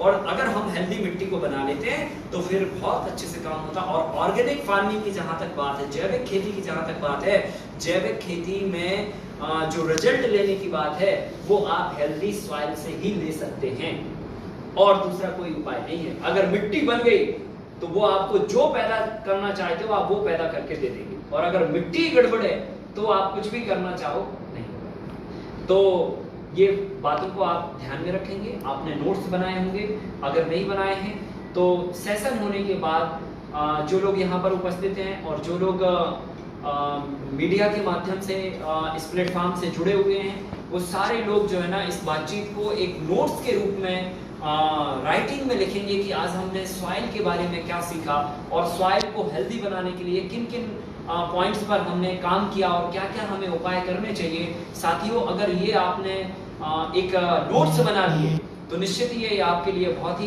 फायदा पहुंचाएंगे और एक सिस्टमेटिक वे में आप फार्मिंग करने में बहुत अच्छे रिजल्ट ले पाएंगे। और नोट्स बनाइएगा। कल सुबह जब हम मिलेंगे तो अगला जो सेशन होगा उस सेशन से पूर्व में हम आपसे इनके सवाल लेंगे कि आपने कल जो हेल्दी सॉइल के बारे में बातचीत करी थी उसमें आपको जो चीज़ समझ में आई, जो चीज़ आपको अच्छी लगी कि हाँ हमें अभी तक ये चीज़ पता नहीं थी, हमें एक रास्ता नहीं पता था, हमें रास्ता मिला, और फिर जो समझ में नहीं आया वो भी आप हमें कल सेशन शुरू होने से पहले बताएंगे। तब तक के लिए आपसे विदा लेते हैं। ऐसे तो कई प्रश्न हैं जी, ऑनलाइन जो लोगों ने इंटरेक्शन किया है तो 2 प्रश्न पूछे। एक बंधु का कहना है कि हमारे यहाँ की मिट्टी ऐसी है कि कोई भी पौधा खड़ा होता ही नहीं जी, मर जाता है जी, तो उसका क्या किया वो। और दूसरा सवाल किसी ने पूछा है कि नीम के पौधे को लगाने का क्या फायदा है ऊपर लगाने का जी। देखिए, जो पहला सवाल था वो मिट्टी की हेल्थ के ऊपर ही है, ठीक है। तो हमें फिर ये जांच का विषय है। एक तो हम पहले पीएच चेक करा लें। अगर मान के चलो पीएच ही गड़बड़ होगा तो उसमें फिर जाहिर सी बात है पौधा खड़ा ही नहीं हो पाएगा, ठीक है। कोई भी पौधा खड़ा नहीं हो पाएगा अगर पीएच बहुत ज्यादा गड़बड़ है तो। और उसमें न्यूट्रिशन वैल्यू की अगर कमी है तो भी पौधा खड़ा नहीं हो पाएगा, कार्बन वैल्यू की कमी है तो भी पौधा खड़ा नहीं हो पाएगा, फास्फोरस की बेहद कमी है तो पौधा जड़ भी नहीं बना पाएगा। क्योंकि जब पौधा जड़ बनाता है तो सबसे पहले नंबर उसको फॉस्फेट चाहिए पड़ता है, फॉस्फेट से ही जड़ बनती है, फिर फॉस्फेट से ही उसका तना बनता है। जो भी आप स्टेम देखते हैं, बड़े बड़े झाड़ों के पौधे देखते हैं या बड़े बड़े झाड़ देखते हैं, उसमें जो तना होता है वो तना फॉस्फेट और कैल्शियम से ही बनता है। और अगर मिट्टी में ये नहीं है तो जड़ ही नहीं बनेगी, जड़ नहीं बनेगी तो अंकुरण ही नहीं होगा, अंकुरण नहीं होगा तो क्या पौधा बनेगा और क्या फिर वृक्ष बनेगा वो। तो सबसे पहले नंबर इसके लिए हमें मिट्टी की हेल्थ को चेक करना पड़ेगा, या तो सॉइल टेस्टिंग कराएं हम या फिर पीएच लेवल बेसिक रूप से हम कराएं, तो उससे हमें अंदाजा लग जाएगा कि फिर मिट्टी में क्या गड़बड़ है। और फिर कार्बन वैल्यू के लिए हम लोग ग्रीन मैन्योरिंग का प्रयास करें तो फिर मिट्टी में सुधार आएगा। पथरीली जो मिट्टी होती है अगर उसका भी हमने हेल्थ पर काम कर लिया तो भी हम उसमें बहुत अच्छी फसल उगा सकते हैं। और अगर बहुत अच्छी मिट्टी है और अगर ये चीजें गड़बड़ है तो हम अच्छी मिट्टी में भी फसल को नहीं उगा पाते। तो ये बात का हमको ध्यान देना पड़ेगा। दूसरा जो सवाल था कि भाई नीम का पेड़ जो है हमारी क्रॉप्स को क्या फायदा पहुंचाता है और वो कब लगाना चाहिए। तो लगाने वाली जो बात है, अगर आप ज़्यादा ठंडी के समय में हैं, मतलब नवंबर से लेकर फरवरी तक, तो ये 3-4 महीने छोड़ के आप साथ में किसी भी समय पे लगा सकते हैं। अगर आप हमसे कहेंगे कि सबसे अच्छा समय कब है साहब इसको लगाने का, तो सबसे अच्छा जो समय है वो फरवरी का महीना होता है। जब ठंड खत्म हो गई होती है तब अगर पौधे को लगा देते हैं तो बहुत अच्छा होता है, पर कंडीशन ये कि आपके पास पानी की व्यवस्था होनी चाहिए। ठीक है, फरवरी में लगाया गया कोई भी प्लांटेशन, नीम नहीं कोई भी प्लांटेशन बहुत बेहतरीन रिजल्ट आपको देता है। अब मैं आपको उसके थोड़ा सा 1 मिनट में बताता हूँ। जब हम फरवरी में पौधे को लगाते हैं तो क्या होता है, फरवरी और मार्च का महीना एक बहुत अच्छा महीना होता है, मतलब एक अनुकूल वातावरण होता है। इधर ठंड जा रही होती है, उधर गर्मी आ रही होती है। ठीक है, तो वो एक संतुलित वातावरण पौधे को मिल जाता है। संतुलित वातावरण के चक्कर में पौधे की जड़ें अच्छे से पकड़ जाती है मिट्टी में। ठीक है, बहुत ज्यादा तापमान नहीं है, बहुत ज्यादा कम तापमान नहीं है, तो उस समय पे पौधे की रूट का डेवलपमेंट बहुत अच्छा हो जाता है। अब रूट का डेवलपमेंट हो गया, पौधा खड़ा हो गया, अब आने वाला है गर्मी का टाइम। तो गर्मी के टाइम में क्या होगा कि वो पौधे की जो बॉडी होगी ना वो बहुत स्ट्रांग हो जाएगी। ठीक है, पौधा बन गया कौन से महीने में, फरवरी मार्च में, और अप्रैल मई जून में, ये 3 महीने में बॉडी उसकी बहुत मजबूत हो जाएगी। भले तो ग्रोथ नहीं करेगी लेकिन बॉडी बहुत मजबूत हो जाएगी। और जैसे ही बारिश आएगी तो जड़ें उसकी बनी है, बॉडी उसकी मजबूत है, अब क्या करनी है उसको, ग्रोथ करनी है केवल। तो वो एकदम से जो है आपको 2 साल की ग्रोथ पहली बारिश में दे देगा। और हम लोग क्या करते हैं, हम लोग सोचते हैं कि बारिश के समय पे पौधा लगाना चाहिए। तो बारिश के समय पे क्या होता है, एक तो सॉइल का जो तापमान होता है वो न्यूट्रल हो जाता है, पहली बात। दूसरी बात, मिट्टी बहुत गीली होती है तो जड़ों के विकास होने में बहुत टाइम लगता है, और जब तक जड़ों का विकास होता है तब तक जो है ना बारिश निकल जाती है। तो ग्रोथ होने का जो वक्त है वो हम पौधे के स्टेबलिशमेंट में लगा देते हैं, और स्टेबलिशमेंट उस समय पर हो नहीं पाता क्योंकि परिस्थितियां विपरीत होती हैं। अगर पौधा पहले से खड़ा है तो वो ग्रोथ पकड़ लेगा, लेकिन अगर शिशु अवस्था में, इवन हम उसको जड़ पकड़ा रहे हैं, उस अवस्था में बारिश में पौधे अच्छे से नहीं हो पाते। इसलिए हम लोग नर्सरी वाले कॉन्सेप्ट पे जाते हैं कि पहले नर्सरी तैयार कर लो और फिर जैसी बारिश आए तो पौधा ट्रांसप्लांट कर दो, उसमें ग्रोथ बहुत अच्छी होती है। तो सबसे अच्छा जो वक्त है वो मंथ ऑफ फरवरी मार्च के महीने में आप लगाइए कोई भी प्लांटेशन अगर आप करते हैं, पानी है तो। अगर पानी नहीं है तो ठीक है, मजबूरन फिर हमें जुलाई में बारिश के समय पे लगाना पड़ेगा। तो ये तो हो गई समय की बात। दूसरी जो फायदे की बात है, तो बेसिकली नीम का जो पौधा है वो पूरे आपके एनवायरनमेंट को क्लीन करके रखेगा, और नीम की जो पत्तियां होगी उनसे आपको जैविक दवाइयां बनाने में मदद मिलेगी। नीम की पत्तियों के बाद जो फल बनेंगे उससे जो निबोली गिरेगी, निबोली से आप चाहें तो घर पे एक छोटा सा इंस्ट्रूमेंट करके उसका ऑयल भी निकाल सकते हैं। ऑयल वो आपके स्प्रे में मतलब कीटों को कंट्रोल करने के काम आएगा। खली जो निकलेगी वो खली जो है ना वापस आप ग्राइंड करके आप फिर वापस इंसेक्ट कंट्रोल करने के लिए खेत में देंगे। तो फायदे तो उसके इतने हैं कि कोई फल वाले पौधे के जितने फायदे नहीं होंगे जितने फायदे उसके। और नीम की पत्ती एक आप ध्यान रखना, जब पतझड़ होती है ना तो क्या होता है बेसिक कि पत्तियां पीली पड़ती है, हवा चलती है, पता चला खेत की एक मेड़ पे हमारा नीम का पेड़ लगा है, वो नीम की पत्तियां पूरे खेत में जाके उड़ के और गिर रही हैं, और जब बारिश आती है तो वो पत्तियां वहीं डिस्पोज हो जाती हैं। तो वो एक इंसेक्ट को कंट्रोल करने का काम जो है वो पत्तियां ऑटोमेटिकली नेचुरल वे में करती रहती होती रहती है। तो ये बहुत बड़ी मतलब जो है ना फायदे की बात है। तो नीम का पौधा कई तरह से हमें फायदा पहुंचाता है, ऑयल के बेसिस पे, पत्तियों के बेसिस पे, कंपोस्टिंग के बेसिस पे, और इन्वायरमेंट को क्लीन रखने के लिए, इन्वायरमेंट को साफ सुथरा रखने के लिए भी नीम की पत्ती का जो पौधा है वो काफी हेल्प करता है। निवोली गिरती है तो ठीक है, निवोली के बीज अगर पक गए हैं तो हम उससे पौधे भी बना सकते हैं, और भी पौधे बना सकते हैं, और नहीं तो उसके ऑयल को निकाल के खली को हम खेत में इस्तेमाल कर सकते हैं और ऑयल को स्प्रे के रूप में इस्तेमाल कर सकते हैं। तो कई तरह से ये फायदा पहुंचाता है। तो दो जो सवाल भाइयों ने किए थे फेसबुक के माध्यम से, वो हमने उनके जवाब दिए। आगे अगर आपके और भी कोई सवाल आते हैं तो निश्चित ही आप उनको नोट डाउन करके रखिए, और कल हम उन सवालों का फिर आपको आज के सेशन के जवाब देंगे। बहुत बहुत धन्यवाद सभी को।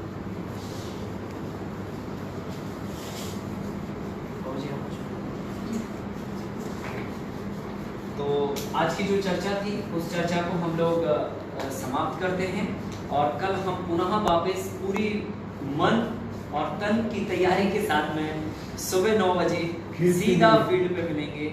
और अगली जो कसरत हमको करनी है, अगला जो व्यायाम करना है, या अगले जो स्टेप हमें लेने हैं, उन स्टेप्स के बारे में हम लोग कल शुरू करेंगे।